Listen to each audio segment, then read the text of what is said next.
Hello, good afternoon. Good afternoon, Good ma'am. afternoon, ma'am. Good afternoon, ma'am. Good afternoon, ma'am.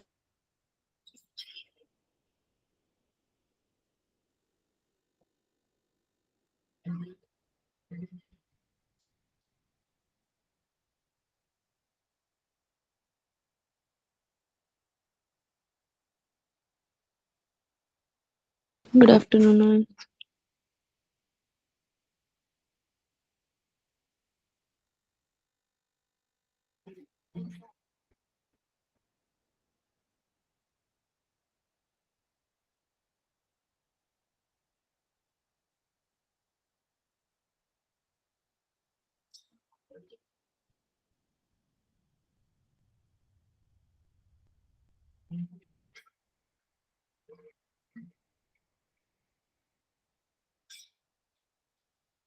Okay, good afternoon. Start ചെയ്യാം.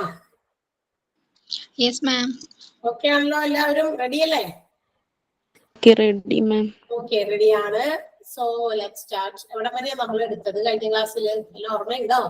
കഴിഞ്ഞ Wednesday നമുക്ക് class ഉണ്ടായിരുന്നില്ല. Dermatology വരെയാണ് എടുത്തത്. Dermatology വരെ എടുത്തിട്ടുണ്ട്. അവിടെ വരെ എല്ലാവരും എത്തിയൊന്നാവോ? റെക്കോർഡഡ് ക്ലാസ് കാണുന്നവരും കഴിഞ്ഞ ക്ലാസ്സിൽ കയറാത്തവരും, കഴിഞ്ഞ ബുധനാഴ്ചയല്ല അതിന് മുന്നത്തെ ബുധനാഴ്ചയാണ് നമ്മൾ പിരിഞ്ഞത്.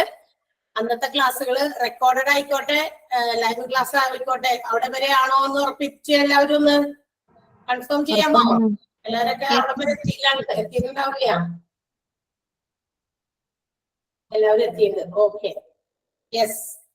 അപ്പൊ നമുക്കിനി അടുത്ത ഡിപ്പാർട്ട്മെന്റിലേക്ക് പോകാം. ഡെർമറ്റോളജിയിൽ നമുക്ക് പ്രത്യേകിച്ച് നോട്ട്സ് ഒന്നും ഉണ്ടായിരുന്നില്ല. നോട്ട്സ് എന്ന് പറഞ്ഞാൽ വേർഡ്സിന്റെ മീനിങ് മാത്രമേ ഞാനൊന്ന് മലയാളത്തിൽ നോട്ട് ചെയ്ത് വെക്കാൻ പറഞ്ഞിരുന്നുള്ളൂ. ഡെർമറ്റോളജിയിൽ അല്ലെ, വെച്ചിലെഗോ, അതുപോലെ തന്നെ വാട്സ്, മോൾസ്, അതൊക്കെ എന്തൊക്കെയാണെന്നൊന്ന് വെറുതെ മലയാളം അതിന്റെ വേർഡ്സ് അറിയാൻ വേണ്ടി മാത്രം. അതർവൈസ് ആ തന്നിരിക്കുന്ന നോട്ട് അത്രേ ഉള്ളൂ. Dermatology, skin, hair diseases, nail problems, venereal diseases, cosmetic problems, അതൊക്കെയാണ് ഡെർമറ്റോളജിയിൽ കൊടുക്കുന്ന പ്രധാനപ്പെട്ട services. Unwanted hair, moles, warts, wrinkling and ageing skin, vitiligo, pigmentations, scars, acne, ഇതൊക്കെയാണ് അവിടെ പ്രത്യേകിച്ചുള്ള മാനേജ്മെന്റുകൾ.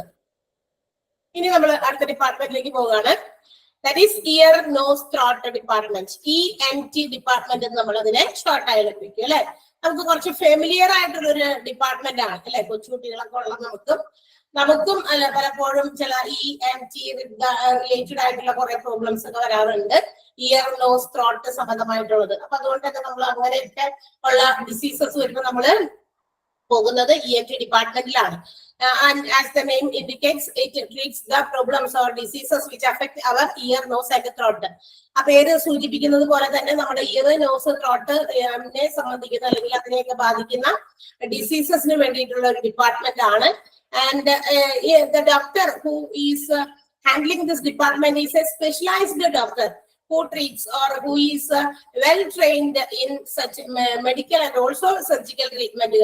ഓക്കെ, ഈ ഒരു ഡിപ്പാർട്ട്മെന്റിൽ സ്പെഷ്യലൈസ്ഡ് ആയിട്ടുള്ള ഒരു എന്താ പറയാ കാര്യങ്ങളൊക്കെ പഠിച്ച് എന്താ പറയാ പ്രത്യേക ട്രെയിനിങ് ലഭിച്ച ഒരു വിഭാഗമാണ് അല്ലെ. ആ വിഭാഗത്തിൽ വർക്ക് ചെയ്യുന്ന ഡോക്ടേഴ്സ് അല്ലെങ്കിൽ ആ ഒരു ഡിപ്പാർട്ട്മെന്റ് ഹാൻഡിൽ ചെയ്യുന്ന ഡോക്ടേഴ്സ് സ്പെഷ്യൽ ട്രെയിനിങ് ENT-യിൽ കിട്ടിയവരാണ്. ഇയർ, നോസ്, ത്രോട്ട് റിലേറ്റഡ് ആയിട്ടുള്ള, അതുപോലെ തന്നെ നമ്മുടെ structures of our head and neck, നമ്മുടെ തലയുടെയും അതുപോലെ തന്നെ കഴുത്തിന്റെ ഒക്കെ സ്ട്രക്ചറുമായി ബന്ധപ്പെട്ട് ഇതിനൊക്കെ എന്തെങ്കിലും തരത്തിലുള്ള ഡിഫക്റ്റുകളൊക്കെ വന്നു കഴിഞ്ഞാൽ അതൊക്കെ ട്രീറ്റ് ചെയ്യാനായിട്ട് സ്പെഷ്യൽ ട്രെയിനിങ് ലഭിച്ച ഡോക്ടേഴ്സ് ആണ് ENT ഹാൻഡിൽ ചെയ്യുന്നത്. ഓക്കെ, ആൻഡ് ENT സ്പെഷ്യലിസ്റ്റ്, അതായത് ENT സർജൻ ഉണ്ട്. അതായത് നമ്മൾ അതിനെ ആൾക്ക് മറ്റൊരു പേര് കൂടി ഉണ്ട്, ഓട്ടോലറിംഗോളജിസ്റ്റ് എന്നാണ് നമ്മുടെ ENT സർജന്റെ പേര്. ഓട്ടോലറിംഗോളജിസ്റ്റ് സർജറീസ് ഒക്കെ നടത്തുന്ന ഇതാണ്. അപ്പൊ അത് സ്പെഷ്യലിസ്റ്റ് ആയിട്ടുള്ള സർജറി പ്രൊസീജിയേഴ്സ് ഒക്കെ നടത്തുന്ന ENT സർജനെ നമ്മൾ വിളിക്കുന്ന മറ്റൊരു പേരും കൂടിയുണ്ട്, ഓട്ടോലറിംഗോളജിസ്റ്റ്. ആ പേര് മറക്കണ്ട കേട്ടോ, അത് പരീക്ഷയ്ക്ക് എപ്പോഴും ചോദിക്കുന്ന ഒരു കാര്യമാണ്. And the organs or the parts which is covered under this ENT-യിൽ കവർ ചെയ്യുന്ന പാർട്സ്, നമ്മുടെ ബോഡി പാർട്സ് ഏതൊക്കെയാന്ന് ചോദിച്ചു കഴിഞ്ഞാൽ ഇയർ, അതുപോലെ നോസ്, നെയ്സൽ പാസേജ്. എന്താ നെയ്സൽ പാസേജ്? നമ്മുടെ ശ്വാസം നമ്മൾ ഇൻഹെയിൽ ചെയ്യുമ്പോൾ അല്ലെ, നമ്മൾ ഇൻഹെയിൽ ചെയ്യുമ്പോൾ അതിങ്ങനെ പാസ് ചെയ്ത് നമ്മളുടെ ഇവിടെ ശ്വാസകോശം വരെ അല്ലെ, ലങ്സ് വരെയൊക്കെ എത്തണം. അപ്പൊ അത് പോകുന്ന ഒരു വഴി, അതാണ് നാസൽ പാസേജ് എന്ന് വിളിക്കുന്നത്.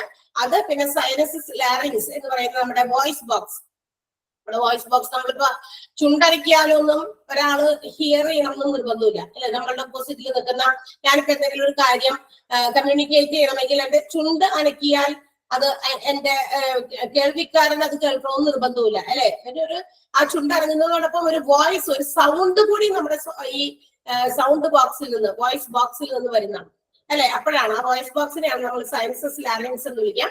അതിലുണ്ടാകുന്ന പ്രശ്നങ്ങൾ, അതിലുണ്ടാകുന്ന ഡിസീസസ്, ഓറൽ ക്യാവിറ്റി ഡിസീസസ്, നമ്മുടെ മൗത്തിൽ വായിക്കാത്തതാകുന്ന വലിയ കോഡുകള്, അതുമായി ബന്ധപ്പെട്ടിട്ടുള്ള diseases, throat infections, all these things including the neck and face structure defects. നമ്മുടെ കഴുത്തിനും അതുപോലെ തന്നെ ഫേസിനും ഉണ്ടാകുന്ന അതിന്റെ സ്ട്രക്ചറൽ ചേഞ്ചസ്, ഡിഫക്റ്റുകൾ എന്തെങ്കിലും ഉണ്ടെങ്കിൽ, അതിന്റെ ഘടനയിൽ എന്തെങ്കിലും അപാകതകളൊക്കെ ഉണ്ടെങ്കിൽ ഇത് ഉൾപ്പെടെയുള്ള ട്രീറ്റ്മെന്റുകളാണ് നമ്മുടെ ENT കൊടുക്കുക. ഓക്കെ, അപ്പൊ ഇയർ നോസ് ത്രോട്ട് എന്ന് പറയുമ്പോൾ നമ്മള് നമ്മുടെ ചെവി വേദന അല്ലെങ്കിൽ തൊണ്ടവേദന അല്ലെങ്കിൽ മൂക്കില് ദശവളരുക, അലർജി അങ്ങനെയുള്ള കാര്യങ്ങൾക്ക് വേണ്ടി മാത്രമല്ല, ഒരു വെറൈറ്റി ഓഫ് ട്രീറ്റ്മെന്റുകൾ, എയിൽമെന്റുകളാണ് ENT പ്രൊവൈഡ് ചെയ്യുന്നത്. ഇത് കൂടാതെ അതായത് ear problems, nose problems, nasal പാസേജിൽ ഉണ്ടാകുന്ന പ്രശ്നങ്ങൾ, വോയിസ് ബോക്സ് അതായത് സയൻസസ് ലാരിങ്സ് എന്ന് പറയുന്നത് ഓറൽ ക്യാവിറ്റി, മൗത്ത് ഡിഫക്റ്റുകൾ, അതുപോലെ തന്നെ throat infections, neck and face structure defects, ഇതൊക്കെ ട്രീറ്റ് ചെയ്യുന്നതോടൊപ്പം ഇയർ നോസ് ത്രോട്ട് അതായത് ENT department provides a variety of ailments such as general ear nose throat diseases, neck lumps, cancers of the head and neck area, tear duct problem, balancing and hearing disorders, snoring, ELT, allergy problems, salivary gland diseases and also voice disorders. അപ്പൊ കുറച്ചൊന്നും അല്ല ENT കിട്ടുന്ന ചികിത്സകള്. എന്തിനൊക്കെയുണ്ട്? General ear nose throat diseases, നമ്മുടെ സാധാരണഗതിയിൽ ഉണ്ടാകുന്ന ചെവി വേദന, ചെവിക്കുള്ള പ്രശ്നങ്ങള്, മൂക്ക് സംബന്ധമായ പ്രശ്നങ്ങൾ, ത്രോട്ട് സംബന്ധമായ ഡിസീസസ്, ഇതൊക്കെ സാധാരണഗതിയിൽ ഉണ്ടാകുന്ന അസുഖങ്ങൾക്ക് വേണ്ടിയിട്ടുള്ള ചികിത്സ കിട്ടുന്നു. നെക്ക് ലംസ് എന്ന് പറഞ്ഞാൽ എന്താണ്? കഴുത്തിലുണ്ടാകുന്ന ഒരു തരം എൻലാർജ്മെന്റ്. ഈ കഴുത്തിന്റെ ഒരു ലിംഫ് ഉണ്ട് ഇവിടെ, ഈ ലിംഫിന്റെ എൻലാർജ്മെന്റ് ആണ്, അതിനെയാണ് നെക്ക് ലംസ് എന്ന് വിളിക്കാം. അതെ, ഇവിടെ ഒരു പള്ളി പോലത്തെ ഒരു സംഭവം ഉണ്ട് അല്ലെ, ഈ തൊണ്ടയുടെ അവിടെ ഇല്ലേ? എല്ലാവർക്കും വണ്ണൊക്കെ ഉള്ളവർ, എന്നെ പോലുള്ളവരൊന്നും കാണത്തില്ല. കുറച്ച് മെലിഞ്ഞിരിക്കുന്നവരൊക്കെ ആണെങ്കിൽ കുറച്ചുകൂടിയൊക്കെ വിസിബിൾ ആണ്. ശരിക്കും അതൊക്കെ കാണാൻ പറ്റില്ല, വിസിബിൾ അല്ല. അപ്പൊ കുറച്ച് വണ്ണം കുറഞ്ഞവര്, ആണുങ്ങളുടെ ഒക്കെ എണ്ണ പിന്നെയും കുറച്ചുകൂടി കാണാൻ പറ്റുന്നു അല്ലെ, മെയിൽ ആളുകളുടെ. അപ്പൊ അവർ അങ്ങനെ ഇവിടെ ഒരു ചെറിയ രണ്ട് ഇതുണ്ട്. അപ്പൊ അവിടെ ചിലൊരു എൻലാർജ്മെന്റ്, ഒരു എന്താ പറയുക, ഒരു തടിപ്പ് പോലെ, ഒരു ഇതൊക്കെ നീർക്കെട്ട് പോലെ അല്ലെങ്കിൽ തടിപ്പ് പോലെ ഒരു അബ്നോർമൽ ആയിട്ട് എന്തെങ്കിലും ഒരു വളർച്ച, അതാണ് നെക്ക് ലംസ് എന്ന് വിളിക്കുക. മേ ബി അതെന്താ പറയാ, സാധാരണഗതിയിൽ അത് ഉണ്ടാകുന്നത് ഈ പറയുന്ന പോലെ വല്ല ബാക്ടീരിയൽ അല്ലെങ്കിൽ വൈറസ് ആയിട്ടുള്ള ഇൻഫെക്ഷൻസ് കൊണ്ടുണ്ടാകാം. Otherwise sometimes it may be a symptom of cancer, ക്യാൻസറിന്റെ വല്ല പ്രശ്നങ്ങളാകാം. എന്തായിക്കോട്ടെ, അത് പരിശോധിച്ച് അതിന് ടെസ്റ്റിനൊക്കെ അയച്ചാലാണ് അത് വേറെ പ്രശ്നങ്ങൾ ഉള്ളതാണോ ഇല്ലേ എന്നൊക്കെ മനസ്സിലാക്കുള്ളൂ. അപ്പൊ അങ്ങനെയുള്ള നെക്ക് ലംബ്, അങ്ങനെയുള്ള തടിപ്പുകൾ അതുണ്ടെങ്കിൽ അത് ട്രീറ്റ് ചെയ്യുന്നു. Cancers at the part of head and neck, അതായത് നമ്മുടെ തല അതുപോലെ കഴുത്ത് സംബന്ധമായ ആ ഭാഗത്ത് ഉണ്ടാകുന്ന ഏത് തരത്തിലുള്ള ക്യാൻസേഴ്സ് ആയാലും അതും ഇവിടെയാണ് ക്യൂർ ചെയ്യുന്നത് അല്ലെങ്കിൽ ട്രീറ്റ് ചെയ്യുന്നത്. Next one, tear duct problem. Tear duct എന്ന് പറഞ്ഞാൽ എന്താണ്? കണ്ണുനീര് പുറത്തേക്ക് വരുന്ന ഒരു ഭാഗമുണ്ട്. കണ്ണുനീര് അറിയാലോ, കണ്ണുനീര് വരും നമുക്ക്. ഇപ്പൊ ചിലപ്പോ ഉള്ളിയരിയ, അതുപോലെ തന്നെ എന്തെങ്കിലും സങ്കടകരമായിട്ടുള്ള എന്തെങ്കിലും സിറ്റുവേഷൻസ് കാണുമ്പോൾ നമുക്ക് സങ്കടം കൊണ്ട് കണ്ണുനീര് വരും. പിന്നെ അങ്ങനെയൊക്കെ ഉണ്ട് അല്ലെ. പൊടിയുള്ള കാര്യങ്ങളൊക്കെ നമ്മുടെ കടയിലേക്ക് പോകുമ്പോ കണ്ണ് അതിനെയൊക്കെ പുറന്തള്ളാൻ ഉപയോഗിക്കുന്ന, ഒരു റെസിസ്റ്റ് ചെയ്യാൻ ഉപയോഗിക്കുന്ന ഒരു പ്രക്രിയയാണ് കണ്ണുനീര് പുറത്തേക്ക് വിടുക എന്നുള്ളത്. അപ്പൊ കണ്ണുനീരിനോടൊപ്പം ഇതൊക്കെ ഇങ്ങനെ പുറത്തോട്ട് പോകും. കുറച്ചു നേരം പോയി കഴിയുമ്പോൾ അത് ക്ലിയർ ആവും. സങ്കടം കൊണ്ടുള്ളതല്ല, അല്ലാതെയുള്ള കണ്ണിന്റെ റിയാക്ഷൻസ്. അപ്പൊ ആ കണ്ണുനീര് പുറത്തേക്ക് വരും. പക്ഷേ some people may not be able to shed tears. ഇങ്ങനെ കണ്ണുനീര് പുറത്തേക്ക് വരാൻ പറ്റാത്ത ചില ആളുകളുടെ എന്തൊക്കെ ചെയ്താലും കണ്ണുനീര് പുറത്തേക്ക് വരുന്നില്ല. അത് എന്താന്ന് വെച്ചിട്ടുണ്ടെങ്കിൽ ഈ കണ്ണുനീര് പുറത്തേക്ക് ചാടുന്ന ഒരു ഭാഗമുണ്ട്, അതിനെ ഡക്റ്റ് എന്ന് വിളിക്കുക. ഒരു ചെറിയ ഓപ്പണിംഗ് ആണ്. അവിടെ എന്തെങ്കിലും വെച്ചിട്ട് വന്ന് ബ്ലോക്ക് ചെയ്തിരിക്കുന്നത് കൊണ്ടാകാം. അതൊരു തരം ഡിസീസ് ആണ്. അപ്പൊ അത് എന്തെങ്കിലും കാരണങ്ങൾ കൊണ്ടുണ്ടാകുന്ന അത്തരം ബ്ലോക്കേജ് കൊണ്ട് ടിയേഴ്സ് എന്ത് ചെയ്യില്ല, ഷെഡ് ചെയ്യില്ല, പുറത്തേക്ക് വരില്ല. അപ്പൊ അത് ക്ലിയർ ചെയ്യുന്നത് ഈ ഒരു ENT എന്ന് പറയുന്ന ഡിപ്പാർട്ട്മെന്റിലാണ്. എങ്ങനെ ഇത് ചെറിയൊരു പ്രോബ്ലമായിട്ട് ഒരു ഇൻസ്ട്രുമെന്റ് ആണ്, ഒരു ചെറിയ കൊള്ളി പോലത്തെ ഒരു ഇൻസ്ട്രുമെന്റ്. അതിനകത്തേക്ക് സ്റ്റെറിലൈസ്ഡ് ആയിട്ടുള്ള എന്തോ ഒരു മെഡിസിൻ ചേർത്ത് ഒരു വാട്ടർ ഫ്ലഷ് ചെയ്യും. ഇത് ഇതിനകത്ത് വെച്ചിട്ട് അത് ആ ഡക്റ്റിൽ ഇങ്ങനെ ഫ്ലഷ് ചെയ്യും. അപ്പൊ എന്ത് ചെയ്യും, അവിടെ ബ്ലോക്ക് ആയിട്ടിരിക്കുന്ന എന്ത് സാധനമായാലും അത് പോകും അല്ലെ, ആ ഒരു വഴീനെ അങ്ങോട്ട് ക്ലിയർ ചെയ്ത് കൊടുക്കുക. അപ്പൊ ആ അങ്ങനെയുള്ള കാര്യങ്ങൾ വെറുതെ നമ്മളെ പോലുള്ള നമുക്കൊന്നും ചെയ്യാൻ പറ്റുന്ന കാര്യമല്ല കേട്ടോ. ഇങ്ങനെ കണ്ണുനീര് വരികയെന്ന് പറഞ്ഞ് ചെറിയ ട്യൂബ് പോലത്തെ എന്തെങ്കിലും സാധനത്തിൽ മരുന്നൊക്കെ വെച്ചിട്ട് വെള്ളമൊക്കെ അടിച്ചിട്ട് അത് ഇങ്ങനെ പുഷ് ചെയ്തൊന്നും കൊടുക്കാൻ പറ്റില്ല, ഫ്ലഷ് ചെയ്യാൻ പറ്റില്ല. Doctors can handle it. ENT സ്പെഷ്യലിസ്റ്റുകൾക്ക് അതിനെ ചെയ്യാൻ പറ്റും. അതിന് വേണ്ടിയിട്ടുള്ള ഒരു ചെറിയ ഇൻസ്ട്രുമെന്റ് ഉണ്ട്. അപ്പൊ അത് വെച്ചിട്ട് അവർ ആ വാട്ടർ ഇങ്ങനെ പുഷ് ചെയ്ത് കഴിയുമ്പോൾ ആ ഡക്റ്റ് ഓപ്പൺ ആകുകയും ആ ബ്ലോക്കേജ് മാറി ടിയേഴ്സ് കറക്റ്റ് ആയിട്ട് അത് ഫ്ലോ ചെയ്യാനായിട്ട് പറ്റുന്ന രീതിയിലേക്ക് ആക്കും. ഓക്കെ, അത്തരം ടിയർ ഡക്റ്റ് പ്രോബ്ലംസും ക്യൂർ ചെയ്യുന്നത് ENT-യിലാണെന്നാണ് പറഞ്ഞു വന്നത് നമ്മള്. Okay, balancing and hearing disorders. എന്താ ബാലൻസ്? ഇയർ ബാലൻസ് പ്രോബ്ലം ഇന്ന് അതൊരു കോമൺ അസുഖമാണ്. മിക്കവാറും കൊച്ചുകുട്ടികൾ തുടങ്ങി ഇന്ന് ഇയർ ബാലൻസ് പ്രോബ്ലം ഉണ്ട്. ചെവിക്കകത്തുള്ള എന്തോ ഒരു ഫ്ലൂയിഡിന്റെ ബാലൻസ് തെറ്റിപ്പോകുന്ന ഒരു അവസ്ഥയാണെന്നാണ് പറയുന്നത്. അപ്പൊ ഒരു ഫ്ലൂയിഡ് ഉണ്ട് നമ്മളുടെ, അപ്പൊ അതിന് ഉണ്ടാകുന്ന എന്തെങ്കിലും കുഴപ്പം കൊണ്ട് അതിന്റെ ബാലൻസ് ഇതാകുക. അപ്പോഴാണ് എന്താ പറയാ ഈ ഇയർ ബാലൻസ് പ്രോബ്ലം ഉണ്ടാകുക. അപ്പൊ ഈ ഭയങ്കരമായിട്ട് തലകറങ്ങുന്നത് പോലെയോ വോമിറ്റിംഗ് ടെൻഡൻസി വരികയോ ഒക്കെ ചെയ്യുന്നത് അതിന്റെ ഒരു സിംറ്റം ആയിട്ടാണ്. ഓക്കെ, പിന്നെന്താ ഹിയറിംഗ് ഡിസോർഡേഴ്സ്. നമുക്ക് കേൾവിയുമായി ബന്ധപ്പെട്ടിട്ടുള്ള ഡിസോർഡേഴ്സ്, കേൾവി കുറവായിരിക്കാം, അല്ലെങ്കിൽ കേൾക്കുന്നത് എന്താ പറയാ വേറെ രീതിയിലായിരിക്കാം. അങ്ങനെയൊക്കെ എന്തെങ്കിലും പ്രശ്നങ്ങളൊക്കെ ഉണ്ടെങ്കിൽ അതും ENT-യിലാണ് ക്ലിയർ ചെയ്യുന്നത്. ENT അലർജി പ്രോബ്ലംസ് ഉണ്ടെങ്കിൽ ഇയർ നോസ് ത്രോട്ടൊക്കെ എന്തെങ്കിലും അലർജിക്കൽ ആയിട്ടുള്ള കാര്യങ്ങൾക്ക് എന്തെങ്കിലും കാര്യങ്ങളോട് ചിലതൊക്കെ അലർജി ആകുമ്പോൾ അവർ അതിന് എന്താ പറയാ റിഫ്ലക്ട് ചെയ്യുമല്ലോ നമ്മുടെ ആ ഒരു ഏതെങ്കിലും ഒരു രീതിയിൽ. ചിലപ്പോൾ തുമ്മലാകാം, മറ്റേതെങ്കിലും തൊണ്ട വെച്ചിട്ട് ചില ആളുകൾ ഇങ്ങനെ എപ്പോഴെപ്പോഴും ഇങ്ങനെ ഗാർഗിൾ ചെയ്യുന്ന പോലൊക്കെ സൗണ്ട് കേൾപ്പിക്കാം. അതൊക്കെ ചില അലർജിക്കൽ പ്രശ്നങ്ങൾ കൊണ്ടാണ്. രാവിലെ എഴുന്നേറ്റ് വരുമ്പോ തൊണ്ടയ്ക്ക് ഒരു ഭയങ്കര പ്രശ്നം, കുറച്ചു നേരം കഴിഞ്ഞു കഴിഞ്ഞാൽ കുഴപ്പമില്ല, അതൊക്കെ അലർജിക്കൽ ആയിട്ടുള്ളത് കൊണ്ടായിരിക്കും. അപ്പൊ അങ്ങനെ പ്രോബ്ലംസ്. സലൈവറി ഗ്ലാൻഡ് ഡിസീസസ്, നമ്മുടെ ഉമിനീര് അല്ലെ, സലൈവ നമ്മുടെ ഡൈജഷന്റെ ഏറ്റവും പ്രധാനപ്പെട്ട ഒരു പാർട്ട് വഹിക്കുന്ന ഒരു സാധനമാണ് സലൈവ എന്ന് പറയുന്നത്. നമ്മൾ കഴിക്കുന്ന ഫുഡ് വായിലിട്ട് നമ്മൾ ചെയ്യുമ്പോൾ ചവയ്ക്കുമ്പോൾ അത് സലൈവയിൽ മിക്സ് ചെയ്തിട്ട് വേറൊരു കൺസിസ്റ്റൻസിയിലായിട്ടാണ് നമ്മുടെ എന്താ പറയാ ഈ പറയുന്ന ഇതിൽ കൂടിയൊക്കെ കടന്നു പോകുക അല്ലെ. അപ്പൊ അത് പോകണമെങ്കിൽ അതൊരു പ്രത്യേക കൺസിസ്റ്റൻസിയിലേക്ക് ആകണം. അപ്പൊ ഈ സലൈവ പ്രൊഡ്യൂസ് ചെയ്യപ്പെടാതെ ചിലർക്ക് ചില പ്രശ്നങ്ങളൊക്കെ ഉണ്ടാകാറുണ്ട്. സലൈവറി ഗ്ലാൻഡ് ശരിയായ രീതിയിൽ സലൈവ പ്രൊഡ്യൂസ് ചെയ്യാത്തത് കൊണ്ടായിരിക്കും അത്തരം ഡിസീസസ് ഉണ്ടാകാം. അതും ഈ ഒരു ENT-യിലാണ് ക്യൂർ ചെയ്യുന്നത്. വോയിസ് ഡിസോർഡേഴ്സ്, വോയിസിൽ ഉണ്ടാകുന്ന ക്രമക്കേടുകൾ. സൗണ്ട്, പെൺകുട്ടികളുടെ സൗണ്ടിന് ഒരു പ്രത്യേകത ഉണ്ട്. ആ സൗണ്ട് പെൺകുട്ടികൾക്കുള്ളതാണ് അല്ലെ, നമ്മൾ പറയില്ലേ. പിന്നെ ചില ആളുകൾക്ക് സൗണ്ടിൽ വ്യത്യാസം, ചിലപ്പോ സൗണ്ട് കേൾക്കുമ്പോൾ ആൺകുട്ടിയാണോ പെൺകുട്ടിയാണോ എന്ന് മനസ്സിലാക്കാൻ പറ്റാത്ത രീതിയിൽ അങ്ങനെയുള്ള പ്രശ്നങ്ങളൊക്കെ ഉണ്ടെങ്കിൽ അതൊക്കെ കുറച്ച് കഴിയുമ്പോൾ ഇപ്പൊ ആൺകുട്ടികളാണെങ്കിൽ ഒരു പരിധി വരെയൊക്കെ നമ്മുടെ ഫോണിൽ കൂടി ഒക്കെ പെൺകുട്ടികളുടെ കുറച്ച് സൗണ്ട് കേൾക്കും. പക്ഷെ ഒരു ഏജ് കഴിഞ്ഞ് കഴിയുമ്പോൾ അവരുടെ സൗണ്ടിൽ വേരിയേഷൻ വരും അല്ലെ. അവര് വേറെ ഒരു മെച്ചുവേർഡ് ആയി കഴിയുമ്പോൾ അവരുടെ സൗണ്ട് മാറും, ഒബ്വിയസ്ലി അത് മാറാറുണ്ട്. അപ്പൊ അത് മാറിയില്ലെങ്കിൽ അത് എന്തെങ്കിലും തരത്തിലുള്ള മറ്റേതെങ്കിലും വല്ല ഹോർമോണുകളുടെ മറ്റു കാര്യങ്ങളുടെ എന്തെങ്കിലും പ്രശ്നങ്ങളായിരിക്കാം. അപ്പൊ അങ്ങനെയുണ്ടെങ്കിൽ അതൊക്കെ മാറ്റി കൊടുക്കുന്ന വോയിസ് ഡിസോർഡേഴ്സുമായിട്ട് ബന്ധപ്പെട്ട എന്ത് പ്രശ്നങ്ങളും നമുക്ക് ENT-യിൽ ക്യൂർ ചെയ്യാവുന്നതാണ്. So there are a lot of treatments given in this ENT department. ഒരുപാട് കാര്യങ്ങൾക്കുള്ള ട്രീറ്റ്മെന്റ് സാധാരണ എന്താ ഹലോ സൗണ്ട് സ്നോറിങ്. എന്താ കേട്ടില്ലല്ലോ? സ്നോറിങ്. ഹലോ സ്നോറിങ് വിട്ടുപോയിണ്ടായി point. Snoring. Snoring. Sorry snoring കേട്ടില്ല. കുറച്ചുകൂടെ പറഞ്ഞോട്ടാ. ഞാൻ പറയുന്നത് കേൾക്കണ്ടോ നിങ്ങൾക്ക്? എന്തെങ്കിലും സൗണ്ട് ബ്രേക്ക് ചെയ്തോ? ഞാൻ അതായിരിക്കും ചേച്ചി ഓൾ മ്യൂട്ട് കൊടുത്തിട്ടില്ല. സോറി, ഓൾ മ്യൂട്ട് കൊടുക്കാണ്ട് ഇപ്പൊ ഇനി സൗണ്ടിന്റെ വേരിയേഷൻ വന്നതായിരിക്കും എന്ന് വിചാരിച്ചു. സൗണ്ടിന് എന്തെങ്കിലും പ്രശ്നം ഉണ്ടായോ? എന്റെ സൗണ്ടിന് എന്തെങ്കിലും പ്രശ്നം ഉണ്ടായിപ്പോ? ഇല്ലല്ലോ. ശരി, ഓക്കെ. ഞാൻ എന്തായാലും കൊടുത്തേക്കാം. ഇനി ഇടയ്ക്ക് വെച്ചിട്ടേ ഞാൻ അതായിരിക്കും എന്ന് പെട്ടെന്ന് വിചാരിച്ചത്. സ്നോറിങ് എന്ന് പറഞ്ഞ കൂർക്കവലി, അതവിടെ വിട്ടുപോയില്ല. ഞാൻ പറഞ്ഞില്ല, ആ പോയിന്റ് പറഞ്ഞില്ല എന്ന്. ഓക്കെ, കൂർക്കമ്പലി അല്ലേ? സോറി ട്ടാ. അപ്പൊ കൂർക്കമ്പലി നമുക്ക് പ്രശ്നമായിട്ട് തോന്നില്ലായിരിക്കും, പക്ഷെ നമ്മുടെ അടുത്ത് കിടക്കുന്നവർക്കായിരിക്കും പ്രശ്നം തോന്നുന്നത് അല്ലെ, ശല്യമായി തോന്നും. ചിലപ്പോ ഈ ഒരു സൗണ്ട് കേട്ടിട്ട് ഉറങ്ങാൻ പറ്റില്ല. ചിലർക്ക് ഈ സൗണ്ട് കേട്ടാലും ഉറങ്ങാൻ പറ്റുള്ളൂ എന്നുണ്ടാവും. കാരണം എല്ലാ ദിവസവും കേട്ട് നമുക്കൊരു ഹാബിച്വൽ ആയിട്ടുള്ള കാര്യങ്ങൾ എല്ലാ ദിവസവും കിട്ടി കഴിയുമ്പോൾ പിന്നെ അത് കിട്ടാതെ വരുമ്പോ ചില ആളുകളുണ്ടല്ലോ നമ്മുടെ വീടുകളിൽ നമ്മള് ഫാൻ തണുപ്പുണ്ടായാലും അതായത് മഴയൊക്കെ പുറത്ത് നന്നായി പെയ്യുന്നുണ്ടെങ്കിൽ ഒരു ഫാൻ ഇല്ലാതെ നമുക്ക് ഉറക്കം വരില്ല എന്ന് വെച്ചാൽ അത് നമ്മൾ അങ്ങനെ കേട്ട് ശീലിച്ചു പോയി. ഫാനിന്റെ ആ സൗണ്ടേ കേട്ട് ആ ഒരു ശീലം അതില്ലാതെ ആകുമ്പോൾ നമുക്ക് എന്തോ ഭയങ്കര ഒരു ഫീലിംഗ് ആയിരിക്കും. കാരണം അതിന്റെ ഒരു സൗണ്ട് നമ്മൾ കേട്ടോണ്ടിരിക്കുകയാണ്.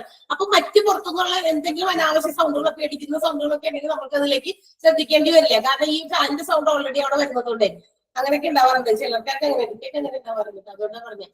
അപ്പൊ അത്തരം പ്രശ്നങ്ങളൊക്കെ അപ്പൊ ഒരുപാട് ട്രീറ്റ്മെന്റുകൾ ENT പ്രൊവൈഡ് ചെയ്യുന്നുണ്ട്. ഒന്നുകൂടി ഓർക്കുക, general ear, nose, throat diseases, neck, lungs, അതായത് നെക്കിൽ ഉണ്ടാകുന്ന ഒരു എൻലാർജ്മെന്റ് ആണ് ഈ ലിംഫില് ഒരു വള്ളിയുണ്ട് കാണാൻ പറ്റുള്ള അല്ലെ. Cancers of head and neck area, hear duct problem, balancing and hearing disorders, snoring, കുർക്കമ്പലി, ENT allergy problem, salivary gland diseases and also voice disorders. അപ്പൊ ഇതുമായിട്ട് ബന്ധപ്പെട്ടിട്ടുള്ള എന്ത് ഡിസീസസും ക്യൂർ ചെയ്യുന്നത് ENT ഡിപ്പാർട്ട്മെന്റ് ആണ്. ENT surgeon is also called otolaryngologist. ENT surgeon നമ്മൾ മറ്റൊരു പേര് വിളിക്കും ഓട്ടോലറിംഗോളജിസ്റ്റ് എന്നാണ്. ഏതൊക്കെ പാർട്സ് ആണ് കവർ ചെയ്യുന്നത് ENT എന്ന് ചോദിച്ചാൽ ear, nose, throat, nasal passage, sinuses, larynx, oral cavity, mouth. Okay, as well as neck and face structures. ഇതൊക്കെ ഇതിനകത്ത് ഇൻക്ലൂഡ് ചെയ്യുന്ന പാർട്സ് ആണ്. നമ്മുടെ കഴുത്ത്, അതുപോലെ തന്നെ ഫേസ്. ഓക്കെ, ക്ലിയർ ആണോ? ഈ ഒരു ENT ഡിപ്പാർട്ട്മെന്റ് മനസ്സിലായോ? പോകട്ടെ, അടുത്ത ഡിപ്പാർട്ട്മെന്റിലേക്ക്. പറഞ്ഞിട്ട് തന്നെ വീണ്ടും ഈ ടീച്ചർ ഇങ്ങനെ പറഞ്ഞുകൊണ്ടിരിക്കുന്നതെന്നായിരിക്കും ചിലർ വിചാരിക്കണേ. കുറച്ച് പേർക്ക് ഒന്നുകൂടെ നന്നായി മനസ്സിലാക്കിക്കോട്ടെ എന്ന് വിചാരിച്ചിട്ടാണ്ടാ. ബോറടിക്കണ്ടോ? ഇല്ല, ചിലർ വിചാരിക്കും എന്താ അങ്ങനെ പറഞ്ഞോണ്ടിരിക്കണേന്ന്. ഡിപ്പാർട്ട്മെന്റുകൾ എന്തുകൊണ്ടാണ്, അല്ലാത്ത ഭാഗം വരുമ്പോൾ ഞാൻ ഓടും. നോക്കിക്കോ. യെസ്, എൻഡോക്രൈനോളജി നെക്സ്റ്റ് ഡിപ്പാർട്ട്മെന്റ് ആണ്. Endocrinology it is the it is the study of medicine that deals with the endocrine system.